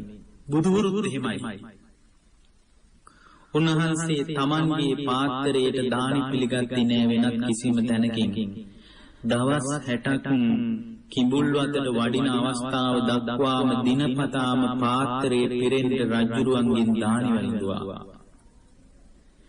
පහුවෙනිදා උදේන්ම දාන ටික ලෑස්ති කරලා පෙරමඟ බලාගෙන හිටියා තාත්තා කෙනෙක් පියෙක් විදියට සුද්ධෝදන රජුරෝ අද මගේ පුතාට කෑම ගෙනියන්න දානි ටික ගෙනියන්න කෝ තවමත් කාලුදායි ආමුදුරෝ නෑනේ කියලා මඟ බැලුවා. දිනපතාම බුදුරජාණන් වහන්සේ ගිහි කාලේ වළඳන්ට ප්‍රියමනාප ආහාර හදලා පාත්‍රයේ පිරෙන්න දානි පිළිගන්නලා දිනපතා බුදුරජාණන් වහන්සේට දන් දුන්නා. ඒ භාග්‍යවතුන් වහන්සේ තමන්ගේ පියා කෙරෙහි අනුකම්පාවෙන් තාත්තා කෙරෙහි උපන් කරුණාවෙන් දිනපතාම කිසිවෙක්ගේ දානේ පිටක් වළඳන්නේ නැතුව තාත්තාට අනුග්‍රහ පිණිස දාන වළඳුවා. ඒ වෙනකොට මාස දෙකක් ගෙවිගෙන යනවා. මාස දෙකක් ගෙවිගෙන යනකොට පින්වත්නි අන්තිම වෙනකොට කාලුදායි මහරහතන් වහන්සේ තමයි දාන ටික අරගෙන ඉන්නේ. ඒ දාන ටික අරන් යන ගමනේදී මුළු මාලිගාවේම ඉන්න අයට බණ කියලා තිසරණේ තුල හිත හදලා හැම දිනාම තිසරණේ තුල පිහිට කරගෙන තමයි හිටියේ. ඒ වෙනකොට බුදුරජාණන් වහන්සේ වඩිනකොට විශාල පැහැදීමක් මාලිගාවේ හිටිය අය තුල තිබුණා. බුදුරජාණන් වහන්සේ කිඹුල්වත් පුරේ තමන්ගේ රජමාලිගාවට වඩිනවා කියන ආරංචිය කිඹුල්වත් පුරාම පැතිරිලා ගියා. බුදුරජාණන් වහන්සේ මාලිගාවට වැඩම කළාම පිය රජතුමන් විදියට කඳුළු සලපු බවක් බුදුරජාණන් වහන්සේ බුද්ධත්වයේ පිණිස වැඩිය ගමනේදී ඒ ගමනට විරෝධ වෙච්ච අදහසක් තමන්ගේ පුතා සක්විති රජ වුණේ නෑ කියලා කම්පාවක් රජුරුවන්ගේ හිතේ තිබෙන්නේ නෑ. තමන්ගේ පුතා නේත්‍රා සංගලට දැකීමෙන් පවා සුද්ධෝදන රජුරු සතුටු වුණා. බුදුරජාණන් වහන්සේගේ සම්ප්‍රදාය ගැන සීත ගැන මේ අත්තු ගැන ලොකු හැඟීමක් අවබෝධයක් තිබිලා නෑ. පහුවෙනිද බුදුරජාණන් වහන්සේ රජමාලිගාවෙන් පහළට බැහැලා පිණ්ඩපාතේ වැඩම කළා. භික්ෂු සංඝයා පිරිවරාගෙන රජුරුන්ට ආරංචි වුණා තමන්ගේ පුතා මැටි පාත්‍රයක් අතේ තියාගෙන පිඬු පිණිස හැසිරෙනවා කියලා. සලුව බිම උනාගෙන බිම ඇදගෙන බුදුරජාණන් වහන්සේ ළඟට ඇවිල්ලා වැඳලා කිව්වා මට නිඳා කරන්න එපා. අපගේ සම්ප්‍රදාය තැනක් ගානේ ගිහින් සිංගමන් යදින එක නෙමෙයි. බුදුරජාණන් වහන්සේ ගම්බීර කතාවක් කිව්වා. මහරජා ඒ ඔබේ වංශයේ සම්ප්‍රදාය. මේ මගේ වංශයේ බුද්ධ වංශයේ. මගේ සිරිත මේක. ඒ වෙලාවේ මහා පාරේදී තමයි උත්තාන වීරිය සම්බන්ධව අප්‍රමාදී වීමේ වැදගත්කම සම්බන්ධව ධර්මයේ ජීවිතයට හුරු කිරීමේ ලාභය සම්බන්ධව බුදුරජාණන් වහන්සේ තමන්ගේ පිය රජතුමාට බණ කිව්වේ. ධම්මං චරේ සුචරිතං නනං දුච්චරිතං චරේ ධම්මචාරී සුඛං සේති අස්මින් ලෝකේ පරම්විච.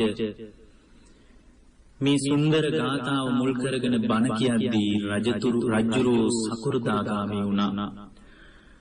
ප්‍රජාපතියත් සෝතාපන්න වෙලා තියෙනවා. මේ වෙලාවේ බුදුරජාණන් වහන්සේගේ සිරිපතුල් ඉඹමින් පිය රජතුමන් විදියට සුද්ධෝදන රජුරෝ වැඳ වැටුණා. පින්වත්නි, බුදුරජාණන් වහන්සේගේ බුද්ධ ශාසනය තුල සිද්ධ වෙච්ච මේ සිද්ධාමී අස්සේ රජුරෝ ඊටාම පීඩාවට පත්වෙච්ච සිද්ධි දෙකක් තියෙනවා. ඒ තමයි නන්ද කුමාරයා සියලු අභිෂේක ගන්වන්න මඟ බලාගෙන ඉදී භාග්‍යවතුන් වහන්සේගේ පාත්‍රයේ ගැටුව අරගෙන මාලිගාවට අරගෙන ගිහින් පැවිදි කරවපු සිද්ධිය. තුන්වෙනි දවසේදී තමයි මේ නන්ද කුමාරයා පැවිදි කරන්නේ. නන්ද හාමුදුරුවෝ බොහොම අමාරුවෙන් ධර්මය අල්ලගත්ත කෙනෙක්. රාගයෙන් පීඩා විඳින්න ඉඳලා අන්තිමටම ධර්මය අල්ලගත්තා. අවසානයේ බුදුරජාණන් වහන්සේ මාලිගාවෙන් පිටත් වෙනකොට එවෙනකොට රාහුල කුමාරයාට පුංචි දරුවෙක් කෙලිසෙල්ලම් කරන පුංචි දරුවෙක්. මේ දරුවා ගැන රජුරුවන්ගේ හිතේ අසීමිත සෙනෙහසක් තිබ්බේ. මුණුබුරා කියන අදහසින් අසීමිත සෙනෙහසක්. ඒක වචන වලට පෙරලන්න බැරි විදිහේ සෙනෙහසක්. ඒ සෙනෙහස ගැන රජුරුවන්ගේ අදහස් මතුවෙද්දී තියෙනවා. නන්ද කුමාරයා මහණ වුණාම රජුරුව හිත හදාගත්තා. කමක් නැහැ. මේ පොඩි දරුවා ඉන්නවා නෙවෙයි මට. මෙන්න මේ විදිහට හිත හදාගත්ත රජතුමන්ට දේවිය ඉහළ මාලිගයේ ඉඳලා යශෝදරාව තමන්ගේ පුතාට අරයන්නේ ඔයාගේ තාත්තා. සද මඩලක් වගේ බබල බබලා වඩින්නේ ඔබගේ පිය රජතුමා දායාද ඉල්ලගන්න කියනකොට අර සංසාර පුරුද්දට මාලිගාවෙන් පහළට බැස්සා. කවදාවත් දැකලා නැති, කතා කරලා නැති තාත්තා කියන සංඥාවට පාරට බැස්සා. බහැලා දුවගෙන ගිහින් සුලංගිල්ලේ එල්ලුණා. තථාගතයන් වහන්සේගේ සුලංගිල්ලේ එල්ලෙන්න ලාභයක් තිබ්බා. සිවුරු කොටේ දැවටුණා. දැවටමින් කිව්වා, ඔබ වහන්සේ මගේ පියතුමාලු, අපේ අම්මා කියනවා. ඔබ වහන්සේ මට දායාදේ දෙන්නේ. ඔබ වහන්සේ මට දායාදේ දෙන්නේ. මේ විදියට දායාදේ ඉල්ලමින් මාලිගාවට වැඩිය ගමනේදී නැවත රජමාලිගාවට යන අතරතුරේදී මේ පුංචි දරුවා දායාදේ ඉල්ලනවා. සාරිපුත්ත මොග්ගල්ලාන මහරහතන් වහන්සේලා ඉදිරියේ බුදුරජාණන් වහන්සේ වදාරනවා, මහණෙනි, මේ පොඩි දරුවා දායාදේ ඉල්ලනවා. මේ පුංචි දරුවා දායාදේ ඉල්ලනවා, දෙන්න දෙයක් නැහැ. අරගෙන ගිහින් මහාන කරන්න. මහාන කළා. මේ පුංචි තමන්ගේ මුණුබුරා මහාන වුණා කියන ආරංචියට සුද්ධෝදන රජුරුවන්ගේ හිත ආයෙ චලනය වෙන්න පටන් ගත්තා. බුදුරජාණන් වහන්සේ ළඟට ගියා. බුදුරජාණන් වහන්සේ ළඟට ගිහින් කියන කතාව අනුවේදනීයයි. ස්වාමීනි, ඔබ වහන්සේ මේ මාලිගාව අත්හැරලා ගියාම මම මේ පුංචි දරුවා දිහා බලාගෙන සතුටු වුණා. කමක් නැහැ, උන්වහන්සේගේ සතුට ඒකනම් උන්වහන්සේ බුදු වුණා වේ කියලා මම හිත හදාගත්තා තාත්තා කෙනෙක් විදියට. ඔබ වහන්සේ කිඹුල්වතට වඩිනකම් මම හීන මැව්වා. ඔබ වහන්සේ කිඹුල්වතට වැඩම කරාම මම සතුටු වුණා. ස්වාමීනි, මම හිත හදාගත්තා ඊට පස්සේ අනේ ඔබ වහන්සේ වැඩියනේ කියලා. ස්වාමීනි, ත්‍රිමංගල ඉදිරියේදී නන්දත් මහාන කළා. ඒ නන්ද මහාන කළාමත් මම විකල්පයක් විදියට හිත හදාගත්තා. කමක් නැහැ, මේ පුංචි මුණුබුරා හරි ඉන්නවනේ කියලා මම හිත හදාගත්තා. ස්වාමීනි, මේ පුංචි දරුවා අරගෙන ගිහින් ඔබ වහන්සේ මහාන කළා. ස්වාමීනි, මෙහෙම කරාම දෙමව්පියන්ට දරා ගන්නට අමාරුයි. ස්වාමීනි මේ පුත්‍ර සෙනෙහස දැන් බලන්න මෙන්න තාත්තා කෙනෙක්ගේ අදහස මතුවෙන විදිය. සමහර විට පුත්‍ර සෙනෙහස මේ විදියට තාත්තා කෙනෙක්ගේ වචන වලින් එළියට එන්නේ නැහැ. අම්මා කෙනෙක්ගෙන් එන්න පුළුවන්. තාත්තා කෙනෙක්ගෙන් මේ විදියට වචන එළියට එන්නේ නැහැ. ස්වාමීනි මේ පුත්‍ර ප්‍රේමය පුත්‍ර ප්‍රේමං මේ පුත්‍ර ප්‍රේමය චවින් චින්තති. ස්වාමීනි මේ දරු සෙනෙහස හරිම පුදුමයි. ස්වාමීනි මේ දරු සෙනෙහස හැම පසාරු කරගෙන යන එකක්. ස්වාමීනි මේ දරු සෙනෙහස හැමවලට අභ්‍යන්තරේ නහර දක්වාම බැහැගන්න එකක්. ස්වාමීනි ඇට මිදුළු දක්වාම බැහැගන්න එකක්. මන්සං ජෙත්වා නහරුං ජින්දති. නහරුං ජෙත්වා අට්ටිං ජින්දති. අට්ටිං ජෙත්වා අට්ටි මිඤ්ඤං. ඇට මිදුළු වලටම ස්වාමීනි මේ දරු සෙනෙහස බැහැගෙන තියෙන්නේ. ඒ නිසා ස්වාමීනි තාත්තා කෙනෙකුට මේක දරන්න අමාරුයි. ඒවා වචන වලට පෙරලෙන්නේ නැතුව ඇති සමහර විට. ඒ නිසා මං ගැන අනුකම්පා කරන්න. මා කෙරේ කාරුණික වෙන්න මම ගැන හිතලා දෙමව්පියන්ගෙන් අහන්න නැතුව දරුවෙක් මහාන කරන්න එපා. බුදුරජාණන් වහන්සේ පවා අවබෝධයට පත් වෙලා මම බුදු කෙනෙක් මට උපදෙස් දෙන්න ඕනේ ඔයා තාත්තා වුණාට කියලා එහෙම ලොකු කතාන්දර මොකුත් තිබ්බේ නෑ. උන්වහන්සේ තමන්ගේ පිය රජතුමන්ගේ අදහසට වචන වලට කන් දුන්නා. ඒ වචන ඇට මිදුළු දක්වාම බැහැපු බැරෑරුණු අභ්‍යන්තරයට කිඳා බැහැපු සෙනෙහසේ වචන කියලා බුදුරජාණන් වහන්සේ දැනගත්තා. ඒ වචන වලට සංග්‍රහයක් විදියට විනය පැනවීමක් කළා. තථාගතයන් වහන්සේ භික්ෂු සංඝයා මැදදී මහණෙනි මෙතනින් පස්සේ දෙමව්පියන්ගෙන් අහන්න නැතුව දරුවෙක් මහාන කරන්න එපා කියලා. මෙන්න මේ සිද්ධියෙන් පස්සේ තමයි දෙමව්පියන්ගෙන් අහන්න නැතුව දරුවෝ මහාන කරන්නේ නැත්තේ.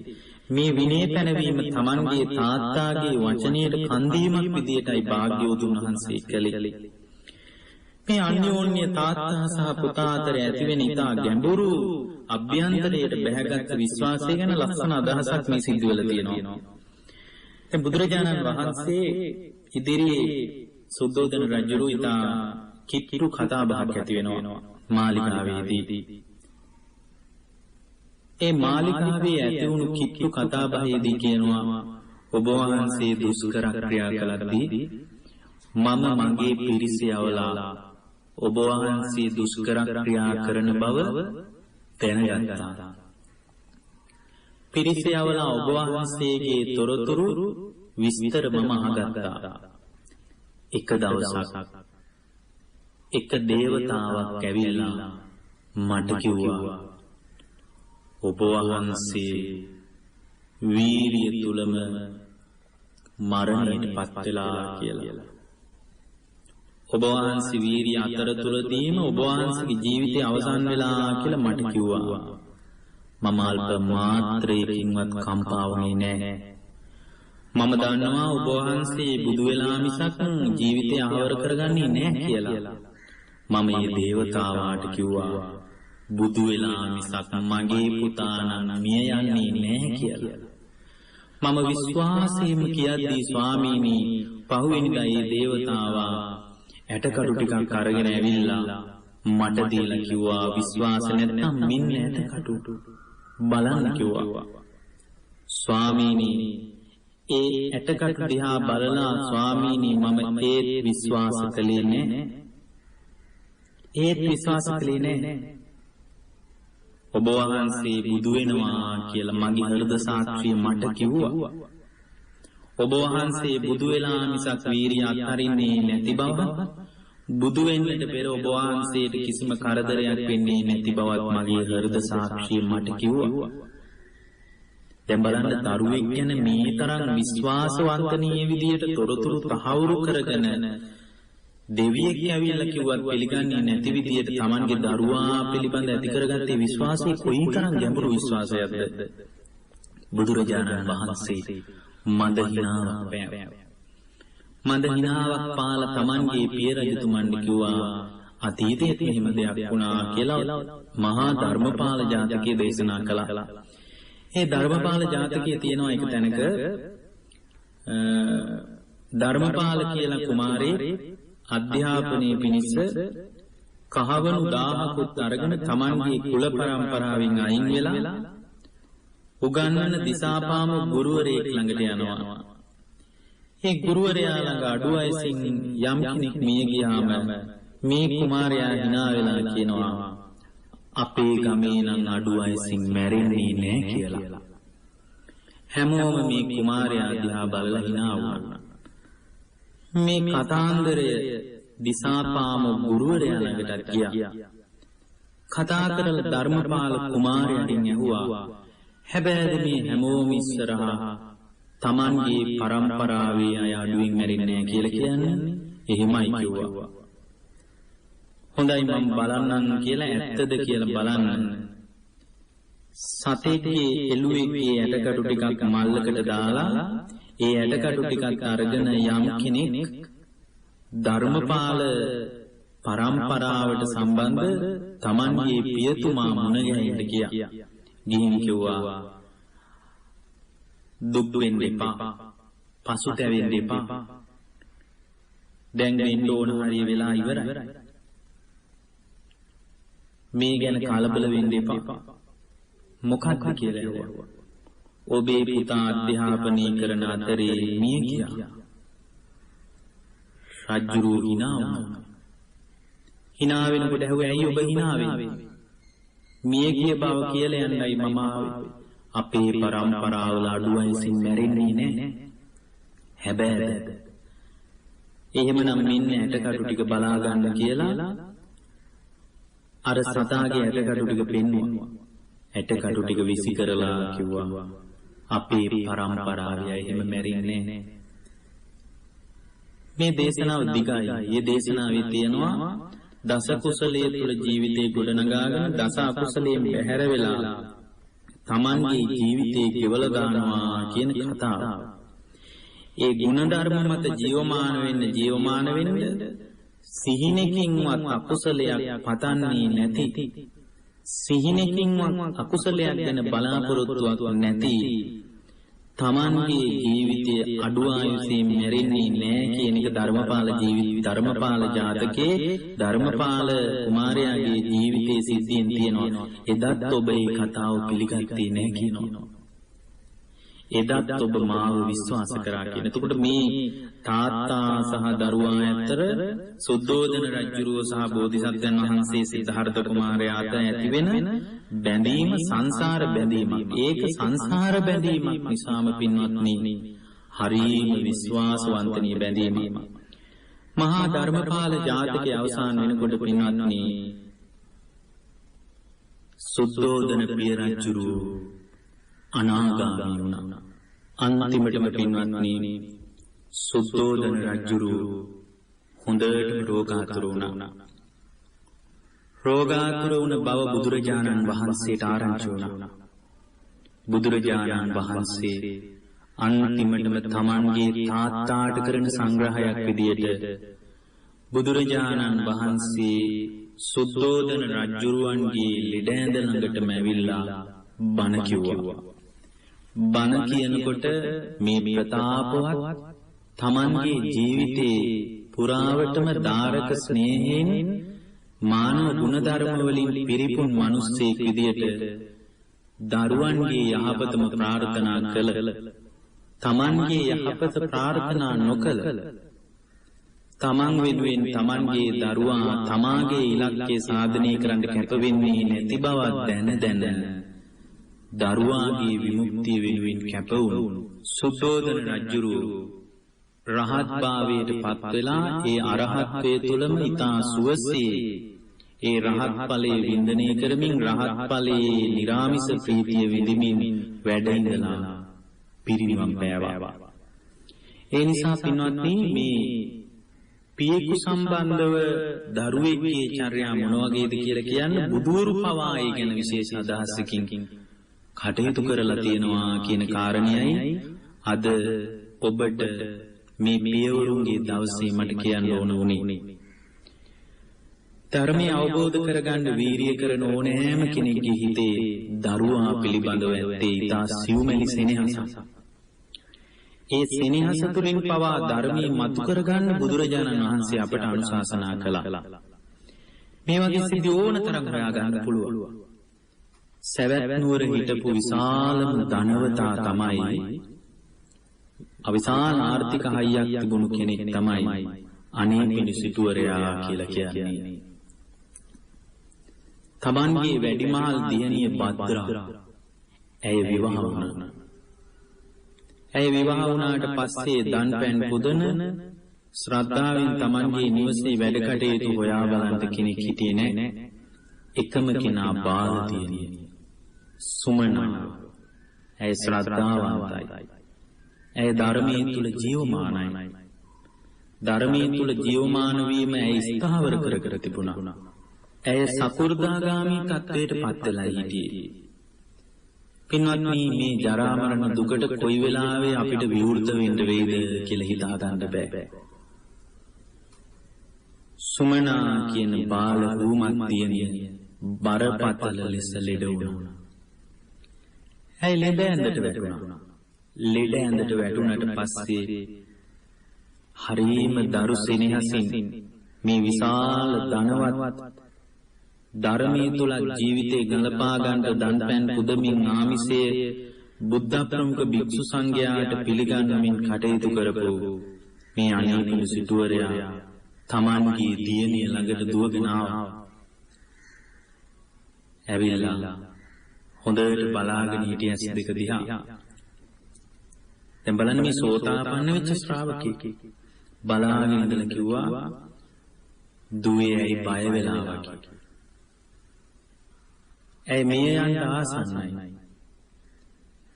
ඇයි මේ බය වෙලා වගේ. ඒ වෙලාවේ මේ සුමනාව කිව්වා, මලනුවනි මට බය වෙන්න දෙයක් නෑ කියලා. තමන්ගේ තාත්තාට මලනුවනි කියලා ආමන්ත්‍රණය කරපු වෙලාවේ ඔහුගේ හිතට සැකයක් උපන්නා, දුව සිහිමුලා වෙලා මිය ගියා කියලා. මලනුවනි කියලා ආමන්ත්‍රණය කරලා ඇස් දෙක පියාගත්තා. දුවගෙන දාඩිය දාගෙන බුදුරජාණන් වහන්සේ මුණ ගැහිට ගියා. පින්වත්නි, කොයිතරම් ආර්ථික හයියක් තිබුණත්, කොයිතරම් බලයක් තිබුණත්, ධර්මාවබෝධය තුල යම් ස්ථාවර බවක් තුල තමන්ගේ ජීවිතේ පිහිටා හිටියත්, ධාරක ස්නේහය ඉදිරියේ ඒ සෙනෙහස මතුවලා එනවා. ඒ සෙනෙහසට නෙවෙයි මේ සෝතාපන්න වෙච්ච ශ්‍රාවකයෙක් දාඩිය දාගෙන දුවගෙන යන්නේ.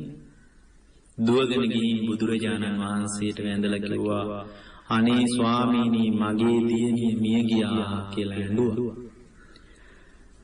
හඬද්දී බුදුරජාණන් වහන්සේට කියනවා, ස්වාමීනි, ඇයි සිහි මුලා වෙලා මිය ගියා වගේ මට මල්ලි කියලා කතා කරා.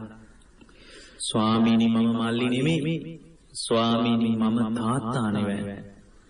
මට මලනුවන් කියලා කතා කරියයි කිව්වා. බුදුරජාණන් වහන්සේ වදාලා, මලනුවන් කියලා කතා කළේ සිහිමුලා වෙලා නෙමෙයි. ඇය සකදාගාමී වෙලා හිටියේ. ඔබ තාමත් සෝතාපන්නයි. ඇය ආනන්ද තුසිතේ උපන්නා. ඇය තුසිතේ උපන්නා. ඔබට මලනුවණී කියලා ආමන්ත්‍රණී කරලා ඇය ධර්මයෙන් පණිවිඩයක් දුන්නා, වීරිය කරන්න කියලා. ඒ වෙලාවේ තමයි හිත හදාගත්තේ. පින්වත්නි, තමන්ගේ දරුවා ඉදිරියේ ඇතිවෙන සෙනෙහස වචන වලට පෙරලන්න බෑ. ඒ සෙනෙහස ඉස්සරහා ආර්ථික හයිය යට යනවා. බලයත් එක්ක ගොඩනගාගත්ත මහා බල කුවේරයෙක් වුණත් ඒ බලය යට යනවා දරු සෙනෙහස ඉදිරියේ. සමහර විට ඒ පීතෘත්වය, ඒ පීතෘ ගුණය, ඒ අකම්පිත බව, ඒ සෙනෙහස දරුවෙකුට බාහිරව අම්මා කෙනෙක්ගේ වගේ ප්‍රකට වේ සෙනෙහස මුණ ගැහෙන්නේ නැති වෙන්න පුළුවන්. නමුත් මේ සෙනෙහස හදවතේ ගැඹුරටම බැහැගත් එකක් කියලා අද මේ පියවරුන්ගේ දවසේ මතක තියාගන්න. ඒ වගේම තමයි පියවරුන්ටත් අපිට හරි කරුණාවෙන් අනුශාසනා කරන්න තියෙන්නේ. පසුතැවෙන්න හිත වේදනා ඇති කරගන්න සෝසුසුම් හෙලන්න ඔබට ලොකු කතාන්දර ටිකක් ඇති. ඒ කතාන්දර ටික පැත්තකින් තියලා ඔය සෙනෙහස අස්සෙන් තමන්ගේ දරුවා ඉදිරියේ හිතින් කඩා වැටෙන ඒ කඩා වැටීම අතරින් පරිස්සමෙන් ධර්මය මතු කරගන්න. මොකද දරුවෝ නිසා හඬ හඬ ආපු ගමන සුළුපටු ගමනක් නෙමෙයි. තවත් ඉස්සරහට කොයිතරම් අඬන්න වේද දන්නේ නැහැ. හැබැයි ඒ ඇඬීමට පවා දෙමව්පියෝ කැමති. ඒ ඇඬීම තුලින් පවා ඒ අය පුදුම වින්දනයක් ලබනවා. ඒ නිසා මේ විඩාබර ගමනේදී දරුවන්ගේ නොසැලකීම් ඉදිරියේ දක්ෂ වෙන්න ධර්මයක්ම මතු කරගන්න. අලව්නුවර භාග්‍යවතුන් වහන්සේ වැඩම කරලා මරණ සතිය ගැන ලස්සන බණක් කිව්වා. ඒ මරණ සතිය ගැන බණ කියද්දී උන්වහන්සේ වදාලා මරණ සතිය නිතර පුහුණු කරන්න කියලා. මරණ සතිය ජීවිතේ නිතර වඩන කෙනෙක් ජීවිතේ අසරණ වෙන්නේ නැහැ කියලා උන්වහන්සේ දේශනා කළා. විසගෝර සර්පයෙක් දැකලා බය වෙනවා වගේ ජීවිතේ මරණ සතිය නැති මිනිස්සෙක් අසරණ වෙනවා කියලා භාග්‍යවතුන් වහන්සේ බණ කිව්වා. මරණේ ලෝකේ නියතයි ජීවිතේ තමා අනියත කියලා නිතර සිහි කරන මිනිස්සෙක් විසගෝර සර්පයෙක් ලීයකින් ඈතට කරලා තමන්ගේ වැඩපිළිවෙල තැති ගැනීමකින් බයකින් තොරව සිද්ධ කරනවා වගේ තමන්ගේ වැඩපිළිවෙල තුල ස්ථාවර වෙනවා කියලා උන්වහන්සේ බණ කිව්වා. මේ බණ අහගෙන හිටියා අවුරුදු 16ක පුංචි තරුණ ළමයෙක්. එයා ප්‍රසිද්ධයි පේසකාර දියණිය කියලා. අවුරුදු 3කට පස්සේ බුදුරජාණන් වහන්සේ සමාපත්තියෙන් නැගිටලා බැලුවාද කාටද පිහිට වෙන්න කියලා. පින්වත්නි බුදුරජාණන් වහන්සේ දැක්කා පිහිට විය යුත්තේ පේසකාර දියණියටයි. ඒ වෙනකොට ඇයට අවුරුදු 19යි. 19කින් ඇය මරණාසන්න වුණ බව අපගේ බුදුරජාණන් වහන්සේ දැනගත්තා. භික්ෂු සංඝයා පිරිවරාගෙන අලව්නුවරට භාග්‍යවතුන් වහන්සේ වැඩියා. අවුරුදු 3කට පස්සේ බුදුරජාණන් වහන්සේ වඩින ආරංචිය අවුරුදු 19ක් වෙච්ච ජීවිතේ වැඩි හරියක් දුකින් පිරීලා තිබුණු මේ පේසකාර දියණිය දැනගත්තා. හැබැයි ඇයගේ ජීවිතේ සුන්දර කාරණයක් තිබ්බා. ඒ තමයි අවුරුදු 3ක් නොකඩවා මරණ සතිය වැඩුවා. තමන්ගේ තාත්තා නූල් කටමින් ජීවිතේ ගැට ගහගත්ත මිනිස්සෙක්. නූල් කටමින් ගත කරපු ජීවිතේදී මේ පේසකාර දියණිය තාත්තාට හරියට උදව් කළා. උදේම තාත්තා වැඩට යන ගමන් කිව්වා දුවේ අද වියතක විතර රෙදි කෑල්ලක් වියන්න තියෙනවා. ඊයේ වැඩ ටික ඉවර කරගන්න බැරි වුණා. ඔයා දවල් වෙනකොට නූල් ටිකක් ඔතාගෙන අරගෙන ඉන්න මං යන්නම් කිව්වා. මේ මිනිස්සයා වැඩට ගියා. පේසකාර දියණියට ආරංචි වුණා අවුරුදු 3කින් පස්සේ බුදුරජාණන් වහන්සේ වඩින බව. අවුරුදු 3කට කලින් මරණ සතිය ගැන අහගත්ත බණ ටික ඇය අදත් උරු කරනවා.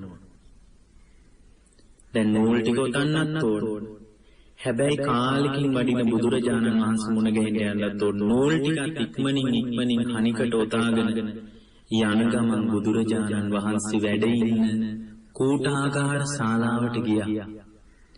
භාග්‍යවතුන් වහන්සේ ඉදිරියේ විශාල පිරිසක් වාඩි වෙලා හිටියා. ඇය ගිහින් හිටගෙන ඉන්නකොට බුදුරජාණන් වහන්සේ ඇය දිහා බැලුවා. ඇය බුදුරජාණන් වහන්සේ කිට්ටු වෙලා වන්දනා කළා. වන්දනා කළාම ගැඹුරු ධර්ම කාරණයක් ඇහුවා උන්වහන්සේ. දියණිය මේ කොහේ ඉඳලා දෙන්නේ? ඇයි කිව්වා දන්නේ නැහැ කියලා. කොහෙද යන්නේ? දන්නේ නැහැ.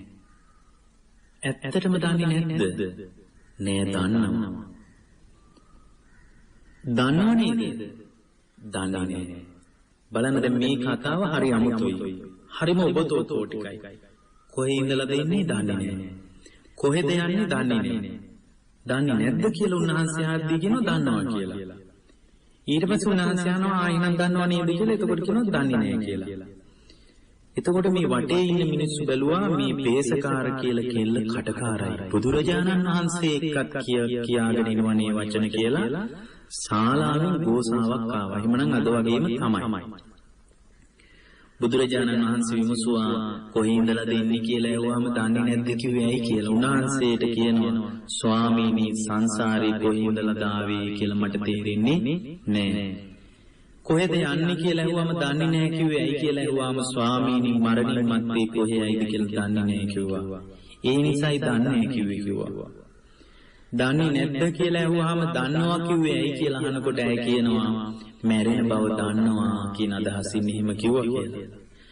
දන්නව නේද ආදී දන්නේ නැහැ කිව්වේ ඇයි කියලා අහනකොට මේ පේසකාර කියන අවුරුදු 19ක් වෙච්ච නව යෞවනිය ගත කරන මේ තරුණ දියණිය කියනවා දන්නේ නැහැ කිව්වේ ස්වාමීනි මැරෙන බව දන්නවා මරණින් එහා පැත්තේ කොහොම වෙයිද කියලා මට හරියටම අදහසක් නැහැ මැරෙන වෙලාවක් දන්නේ නැහැ.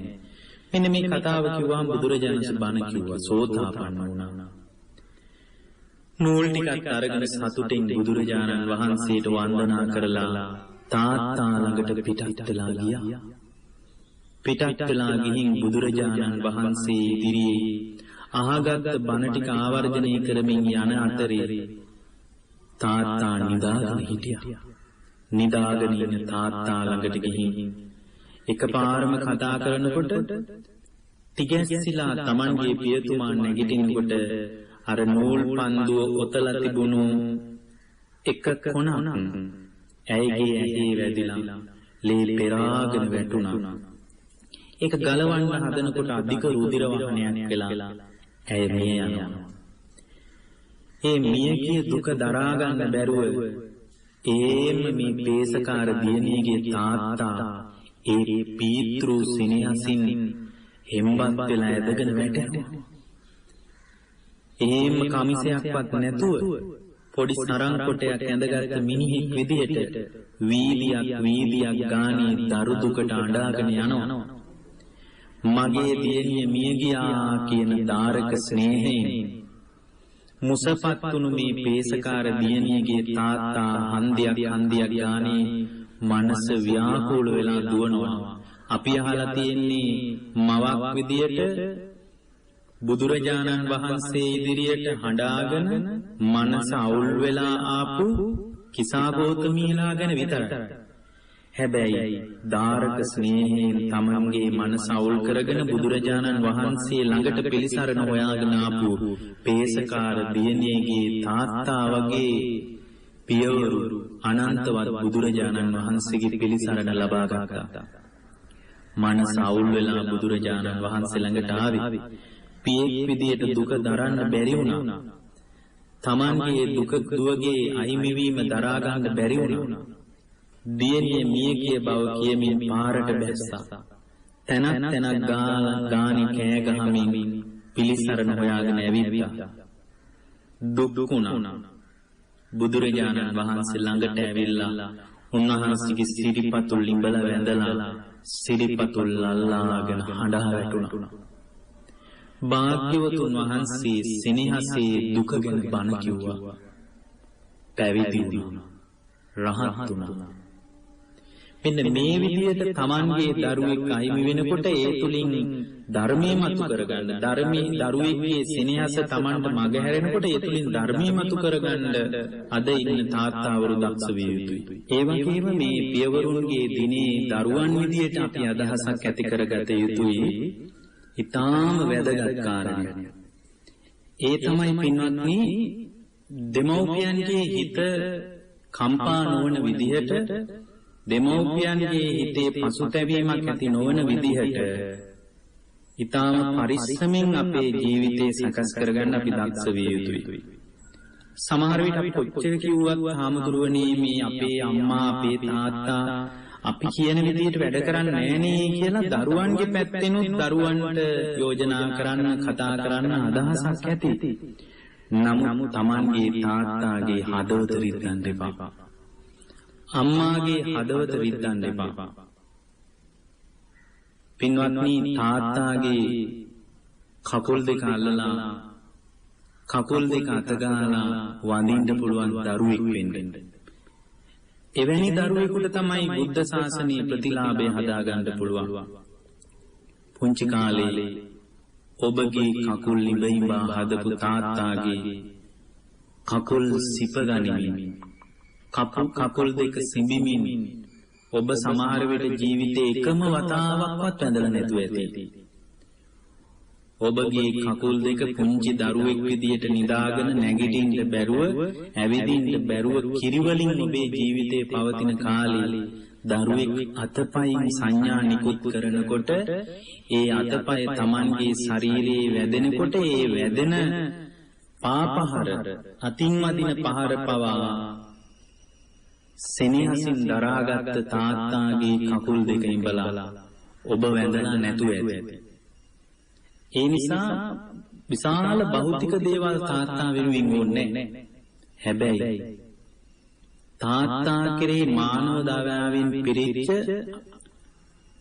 ගුණධර්ම වලින් පිරිච්ච මිනිස්සෙක් විදියට තාත්තා කෙරෙහි වන්දනා කිරීමෙන් පවා අපිට අද මේ පියවරුන්ගේ දවසේ තාත්තා සතුටු කරන්න පුළුවන්. ඔවුන් ඔබෙන් රාජ්‍යයක් බලාපොරොත්තු වෙන්නේ නැහැ. ඔවුන් ඔබෙන් විශාල භෞතික දේවල් ටිකක් බලාපොරොත්තු වෙන්නේ නැහැ. ඒ සෙනෙහසම ඔවුන් සනසාවි. දැන් අජාසත් කුමාරයා අසත්පුරුෂ ඇසුර නිසා කඩා වැටුණා. විශාල පීතෘ හිංසකයෙක් බවට අජාසත් පත් වෙනවා. බිම්බිසාර රජුරු තමන්ගේ පුතාට වෛර කළේ නැහැ. රජමාලිගාවේ සිරකුටියක හිර කරලා පුංචි කවුළුවකින් ගිජ්ජකූට පර්වතයේ ඈතින් පේනකොට මගේ දරුවා මට වෛර කරනවා කියලා ඒ වෛරය ගැන නෙමෙයි හිතුවේ. බිම්බිසාර රජුරෝ සිතුවිලි මාත්‍රයකින්වත් Tamanගේ අජාසත් පුතා කෙරෙහි වෛරී සිතක් හදාගන්නේ නැතුව පුංචි කවුළුවකින් ඈතින් පේන ගිජ්ජකූට පර්වතයේ දිහා බලාගෙන බුදුරජාණන් වහන්සේ සිහි කර කර සතුටු වෙන්න පුළුවන් හිතක් හදාගත්තා. මගේ දරුවා මාව පීඩාවට පත් කරනවා, විඩාවට පත් කරනවා, මාව තලනවා, මාව පෙළනවා, මාව හිංසාවට ලක් කරනවා කියලා වෛරී සිතක් හදාගත්තේ නෑ. ඒ තමයි සැබෑ පීතෘ සෙනෙහස. සමහර විට තදින් වචනයක් කතා කරන්න පුළුවන්. සමහර විට තරවටු කරන්නත් පුළුවන්. හැබැයි ඒ තරවටු කිරීම ASCII වෛරයක් නැහැ. දරුවා කෙරෙහි ඊර්ෂ්‍යාවක් නැහැ. දරුවා කෙරෙහි ගොඩනගාගත් කෝන්තරයක් නැහැ. දැන් මිහිඳු මහරහතන් වහන්සේ ලංකාවට බුද්ධ ශාසනය අරගෙන ආවහම අපි මිහිඳු මහරහතන් වහන්සේට සදා නායකයෙක්. උන්වහන්සේ නිසා තමයි අදත් අපි මේ ධර්මයේ කතා කරන්නේ. යුව රජුරු විදියට රජකමේ දෙවනි භාගයේ මිහිඳු කුමාරයාට හම්බ වුණා. බුද්ධ ශාසනයේ වේගයෙන් ව්‍යාප්ත වෙනවා. බුද්ධ ශාසනය තුල විශාල පිරිසක් දායාද වෙන්න වීරිය කරනවා. ඒ වීරිය කරනකොට මිහිඳු කුමාරයා යුව රජුරු විදියට පැවිද්දට පුදුම කැමැත්තක් තිබුණා. අනේ මටත් මේ සංසාර දුක ඉවර කරගන්න නැත්තම් කියලා පුදුමාකාර විදිහේ සෙනෙහසක් පැවිද්ද කෙරෙහි ඇති වෙලා තිබුණා. ගතවන බොහෝ සැප සම්පත් සහිත ජීවිතය අනිත්‍ය වෙලා යන එකක්. මේ සැප සම්පත් අත්හරින්න වෙනවා. අත්හරිනකොට අත්හැරෙනකොට ධර්මයක් මතු කරගෙන මේ සසර දුක ඉවර කරගන්න නැත්තම් කියලා මිහිඳු යුව රජතුමාගේ හිතේ සිතුවිල්ලක් උපන්නා. හැබැයි ධර්මාශෝක රජුරවන්න කිව්වේ නෑ හිත පෑරේ කියලා. තමන්ගේ රජතුමාට තමන්ගේ තාත්තාට කිව්වේ නෑ මට යුව රජකම එපා, මට පැවිද්ද හොඳයි කියලා. යටිහිතේ තියාගෙන හිටියා වචන මාත්‍රයකින් හරි Tamanගේ පිය රජතුමාගේ හිත පෑරී කියලා. බලන්න සත්පුරුෂයාගේ ගුණවත්කම. අද ඉන්නවා බුද්ධ පූජාව ජයට තියෙනවා.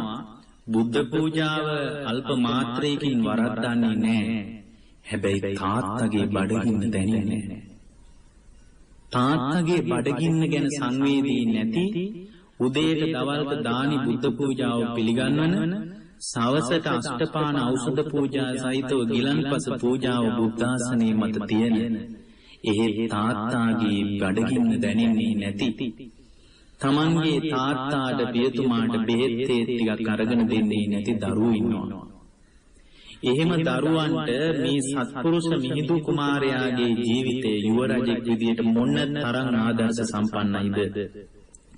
අන්තිමටම මොග්ගලිය පුත්තිස්ස මහරහතන් වහන්සේගෙන් අහලා දැනගත්තා බුද්ධ ශාසනයට නෑකමක් හදාගන්නේ කොහොමද කියලා. උන්වහන්සේ වදාලා බුද්ධ ශාසනයට නෑකමක් හදාගන්නවා නම් ලේ පරම්පරාවේ කෙනෙක් මහාන කරන්න කියලා. ඒ වෙලාවේ තමයි ගිහින් පුතාට විස්තරය කියන්නේ. කියනකොට තමයි කියන්නේ අනේ තාත්තේ පිය රජතුමනි මගේ හිතෙත් ඔය අදහස මුල් බැහැගෙන තිබුණි. පිය රජතුමාගේ හිතට හානියක් වෙයි. පිය රජතුමාගේ හිතට යම් පසුතැවීමක් ඇති වෙයි යන්නේ මගේ පුතා මහාන වුණා කියලා. ඒ නිසා මම ඔබ වහන්සේට ඔය කතාව කිව්වේ නෑ කියනවා. බලන්න පින්වත්නි, වචන මාත්‍රයකින්වත් සිතුවිලි මාත්‍රයකින්වත් Tamanගේ පියතුමාගේ හිත රිද්දපු නැති, අනිත් එක ඊටාම සාධාරණ සසර දුක ඉවර කරගන්න අදහස ඇතිවවත් ඒ අදහස Tamanගේ තාත්තාගේ හිත රිදෙයි කියලා කියපු නැති සත්පුරුෂයන්ගේ ශාසනයක තමයි අදත් පින්වත්නි අපි නැවතිලා ඉන්නේ. ඒ බව අපි තාම හොඳින් තේරුම් ගන්න අවශ්‍යයි. හොඳයි, දැන් කෙනෙකුට ප්‍රශ්නයක් වෙන්න පුළුවන්. හොඳයි, ඔබ වහන්සේලා පීතෘත්වයේ සෙනෙහසේ නාමයෙන් අපිට කරන්න පුළුවන් ඉහළම සංග්‍රහය විදියට මොකක්ද යෝජනා කරන්නේ කියලා. ධර්මයෙන් බලන කෙනෙක් විදියට මට ඔබට කියන්න තියෙන්නේ මෙච්චරයි. ආහාර පාන ඇඳුම් පැළඳුම් බෙහෙත් මේ කටයුතු ඔබ හොඳට හොයා බලන කෙනෙක් වෙන්න පුළුවන්. හොයා නොබලන කෙනෙකුත් වෙන්න පුළුවන්. දරුවෙක් විසින් Tamanගේ අම්මාට තාත්තාට Tamanගේ ණය ගෙවලා දාන්න කරන්න පුළුවන් ඉහළම සංග්‍රහය තමයි Tamanගේ දෙමව්පියන් සද්ධාව තුළ සද්ධා සම්පත්තියේ පිහිටවන එක. Tamanගේ අම්මා තාත්තා සීලය තුළ පිහිටවන එක. මසුරු මාපියන් පරිත්‍යාගය තුළ පිහිටවන එක. ප්‍රඥාව දුර්වල වෙලා නම් ධර්ම කරුණු කියා ප්‍රඥාව තුළ පිහිටවමින් මේ ධර්මයේ පිළිසරණ හදා දෙන්න කියලායි ඔබට ඊටාම කරුණාවෙන් අපට අනුශාසනා කරන්න තියෙන්නේ. පින්වත්නි, බොහෝ පියවරු නිහඬයි. වචන වලින් සෙනෙහස මතුවෙන්නේ නැති වෙන්න පුළුවන්. මාතෘත්වයේ සෙනෙහස හැම වෙලාවකම වචන වලට පෙරලෙනවා. පීතෘත්වයේ සෙනෙහස වචන වලට පෙරලෙන්නේ නැහැ. ඒ සෙනෙහස මහා මේරු පර්වතයේ වගේ පොළවන්න බැරි තරම්ම ඝන වෙච්ච සෙනෙහසක්. අවදානින් ධර්මයේ තුලින් පීතෘ සෙනෙහස හොඳින් අවබෝධ කරගෙන Tamanගේ පියතුමාගේ ඇස් දෙක දිහා හොඳට බලාගෙන ඉන්න. ඒ ඇස්වල ගොඩාක් දේවල් කියවේ. ඒ තාත්තාගේ හිස තුල මොන තරම් බරක් උහුලගෙන ඉන්නවාද කියලා ඔබට තේරෙයි. බාහිරින් නොපෙනුනාට ඒ හදවත අස්සේ මොන තරම් ගැඹුරු ධාරක සෙනෙහසක් තියෙනවාද කියලා ඔබට තේරෙයි. සිහිනෙන්ම දරුවන් සිඹින ඒ පාරිශුද්ධ සෙනෙහසේ දිය උල්පතක් මෝරන බව ඔබට තේරෙයි තාත්තාගේ හද මණ්ඩල තුල. ඒ නිසා මේ පියවරුන්ගේ දිනේදී මේ සුවිශේෂ ධම් දෙසුමින් ඔබට කරුණාවෙන් අනුශාසනා කරන්නේ සැබෑ ත්‍යාගයේ විදියට ධර්මයේ දායාදේ ඔබේ පියතුමන්ට පිහිට කරලා දෙන්න කියලායි ඔබෙන් ඉල්ලන්නේ. ඒ වගේම පියවරුන්ටත් කරුණාවෙන් මතක් කරන්නේ පසුතැවීම සෝසුසුම් හෙලීම් වැළපීම් අතරින් දාරක ස්නේහය ඔස්සේ හෝ දරු සිනහස අහිමි වීම ඔස්සේ හෝ කුමන පදනමකින් හරි කමක් නැහැ. ඒ භාග්‍යවතුන් වහන්සේගේ ධර්මයේ තුල ජීවමාන වෙන්නයි ඔබට අනුශාසනා කරන්නේ. පියවරුන්ගේ දිනේ දවසේ පියවරුන්ට තෑගි භෝග දෙන විවිධ සංග්‍රහයන් කරන විවිධ වරදාන දෙන ඒ අය සතුටු කරන්න විවිධ දේවල් කරද්දී පියවරුන්ගේ දිනේ අපි ඔබට ධර්මයේ කිව්වා. සැබෑ පීතෘත්වයේ ගොඩනගාගෙන පීතෘත්වයේ ඔස්සේ ධර්මයේ මතු කරගන්නට ඔබට හැකි වේවා. දරුවන්ටද පියවරුන් කෙරෙහි මානව දයාව අනුකම්පාව පිරුණු සැබෑ සෙනෙහසින් පරිපූර්ණ වෙච්ච ශ්‍රාවකයෙක් විදියට ජීවමාන වන්නට මේ ධර්ම දේශනා උපකාර වේවා කියලා අපි ඔබට ආශිර්වාද කරනවා. පින්වත්නි, අද ධර්ම දේශනාවේ දායකත්වයේ පනාගොඩ කිරිමුල්ල පාර පදිංචි රුවන් චන්දන මහාරච්චි මහත්මයා නිපුණි නිසංසලා මහාරච්චි කියන මේ දරුවන් දෙදෙනා මැදිහත් වෙලා ඊටම ඕනෑකමින් දායකත්වයේ දරනවා. තමන්ගේ දයාබරණීය මෑණියන් වන කාන්ති කපුරුගේ තමන්ගේ දයාබරණීය මෑණියන්ට ආශිර්වාද කරන්නට ජූනි මාසයේ යෙදෙන 60 වන ජන්මදිනයේ වෙනුවෙන් එතුමියට නිදුක් නිරෝගී සුව දිගාසිරි සම්පත් ප්‍රාර්ථනා කරන අදහසින් මේ සුන්දර ධර්ම කතාවට අනුග්‍රහ දක්වනවා. පියාණන් වන ජයන්ත මහරජ පියාණන්ට නිදුක් නිරෝගී සුව දිගාසිරි ප්‍රාර්ථනා කිරීමත් අරමුණක් කරගෙන තියෙනවා. සත්පුරුෂ දරුවන් විදියට රුවන් චන්දන මහරජී නිපුණි නිසංසලා මහරජී කියන දරුවන් දෙදෙනා තමන්ගේ මෑණියන් පියාණන් සීකරලා සිද්ධ කරන මේ ධර්ම දානය හරි වටිනා එකක්. මෑණියන්ටත් පියාණන්ටත් ආශිර්වාද කරනවා. 60 වන ජන්මදිනයේ දින දයාබරණීය කාන්ති කපුරුගේ දයාබරණීය මෑණියන්ටත් පියතුමාටත් නිදුක් නිරෝගී සුව දිගාසිරි සම්පත් කායික මානසික යහපත මෙලෝ පරලෝභී ලෝකාර්ථ සංසිද්ධිය සැලසේවා. මේ ජීවිතය තුළදීම භාග්‍යවතුන් වහන්සේගේ ධර්මයේ තුල ජීවමාන වීමට අවස්ථාව ලැබේවා. සංසාර ගමනේ කෙලවර උතුම් නිවන් පිණිසම මේ පින් බලවත් වේවා, හේතු වාසනා වේවා කියලා ආශිර්වාද කරනවා. ඒ වගේම මේ පරලෝකීය සියලු ඥාතීන්ටත් පනාගොඩ කිරිමුල්ල පාර පදිංචි කපිල ලියනගේ මහත්මයා සායිම මහත්මියට අනුමෝදනා කරන්නට බලාපොරොත්තු වෙනවා. හෝමාගම නුවන් ස්ටුඩියෝෙහි පදිංචි සුමනාරණ සිංහ මහත්මියටත් ආශිර්වාද අනුමෝදනා කරන්න බලාපොරොත්තු වෙනවා. දරුවන් දෙදෙනා ඇතුළු මේ දේශනාව ශ්‍රවණය කරන්න මේ මැදිරි පරිශ්‍රවයට පැමිණුණු සියලු දෙනාටත් බෞද්ධ ගුවන් විදුලිය ඔස්සේ මේ දේශනාව ශ්‍රවණය කරන ලංකාවාසී ලෝකවාසී හැම දිනාටමත් මේ ධර්මයේ ජීවිතයට ගලපා ගනිමින් ධර්මයේ ඔස්සේ තමන්ගේ ජීවිතයේ කෙරෙහි අවධානය යොමු කරමින් තමන්ගේ අභ්‍යන්තරය තුළ ධර්මයේ ජීවමාන කරගන්නට අවස්ථාව ලැබේවා. කායික මානසික යහපත නිදුක් නිරෝගී සුවපත් භාවයේ දිගාසිරි සැලසේවා. හැම දිනාටම උතුම් නිවන් පිණිස මේ පින් බලවත් වේවා කියලා අපි ආශිර්වාද කරනවා. විශේෂයෙන්ම ආශිර්වාද කරනවා බෞද්ධ ගුවන් විදුලියේ ජ්‍යෙෂ්ඨ වැඩසටහන් උපදේශකතුමන් වන කේ මාරියසිරි මහත්මයාට ඉක්මන් සුව නිදුක් නිරෝගී සුවපත් භාවයේ සැලසේවා. එතුමා රෝහාගතව සිටින්නේ. එතුමාට ආශිර්වාද කරන්නට මේක අවස්ථාවක් කරගෙන තිබෙනවා.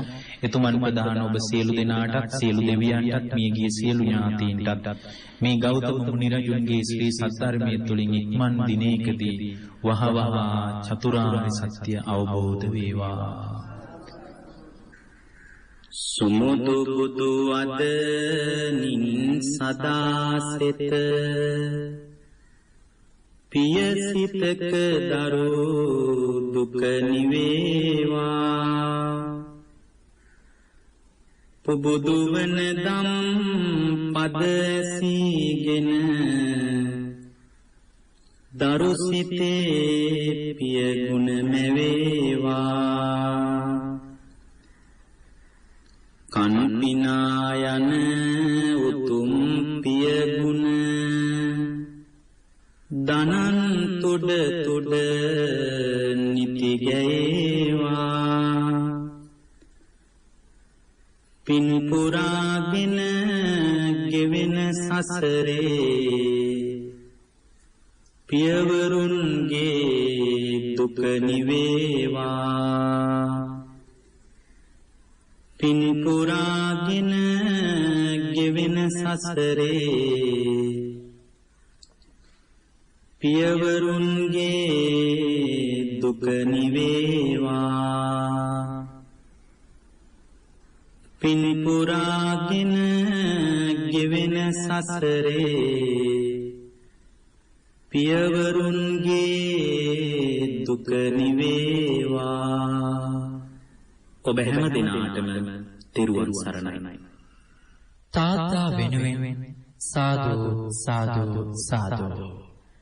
සදහවත්නි, තාත්තා වෙනුවෙන් නොයෙක් ගී ලියවන්නට ඇති, නොයෙක් ගී ලියවී තිබෙනවා, නොයෙක් කවි පද බැඳ තිබෙනවා. නම් තාත්තාගේ සෙනෙහස කවියෙන් හෝ ගීතයෙන් සීමා නොවනු ඇත. ජීවිතේම දරුවන් වෙනුවෙන් කැපකළ ආදරණීය තාත්තා දරුවන්ගේ ලෝකයේ පළමු වීරයාය. ඔතුම් වූ පිය සෙනෙහස වෙනුවෙන් අද බෞද්ධ ගුවන්විදුලිය මේ පැය දෙකක කාල සීමාව පමණක්ම නොව ගුවන් කාලයේහි දවස පුරා ඒ පිය සෙනෙහස අප සිහිපත් කළෙමු. අද මේ ධර්ම දේශනාමය පින්කමද ඒ උතුම් වූ පිය සෙනෙහසට ආශිර්වාදයක්ම වේවා. දේශනාව පවත්වා වදාළ පූජනීය හසලක සීල විමල ස්වාමීන් වහන්සේට නිදුක් නිරෝගී චිරජීවනය සැලසේවා. ලොව ජීවත් වන සියලු පියවරුන්ට මේ උතුම් වූ දේශනාව උපහාරයක්ම වේවා. මියගිය සියලු පියවරුන්ට මේ උතුම් වූ දේශනාව උතුම් පුණ්‍යානුමෝදනාවක්ම වේවා. තෙරුවන් සරණයි.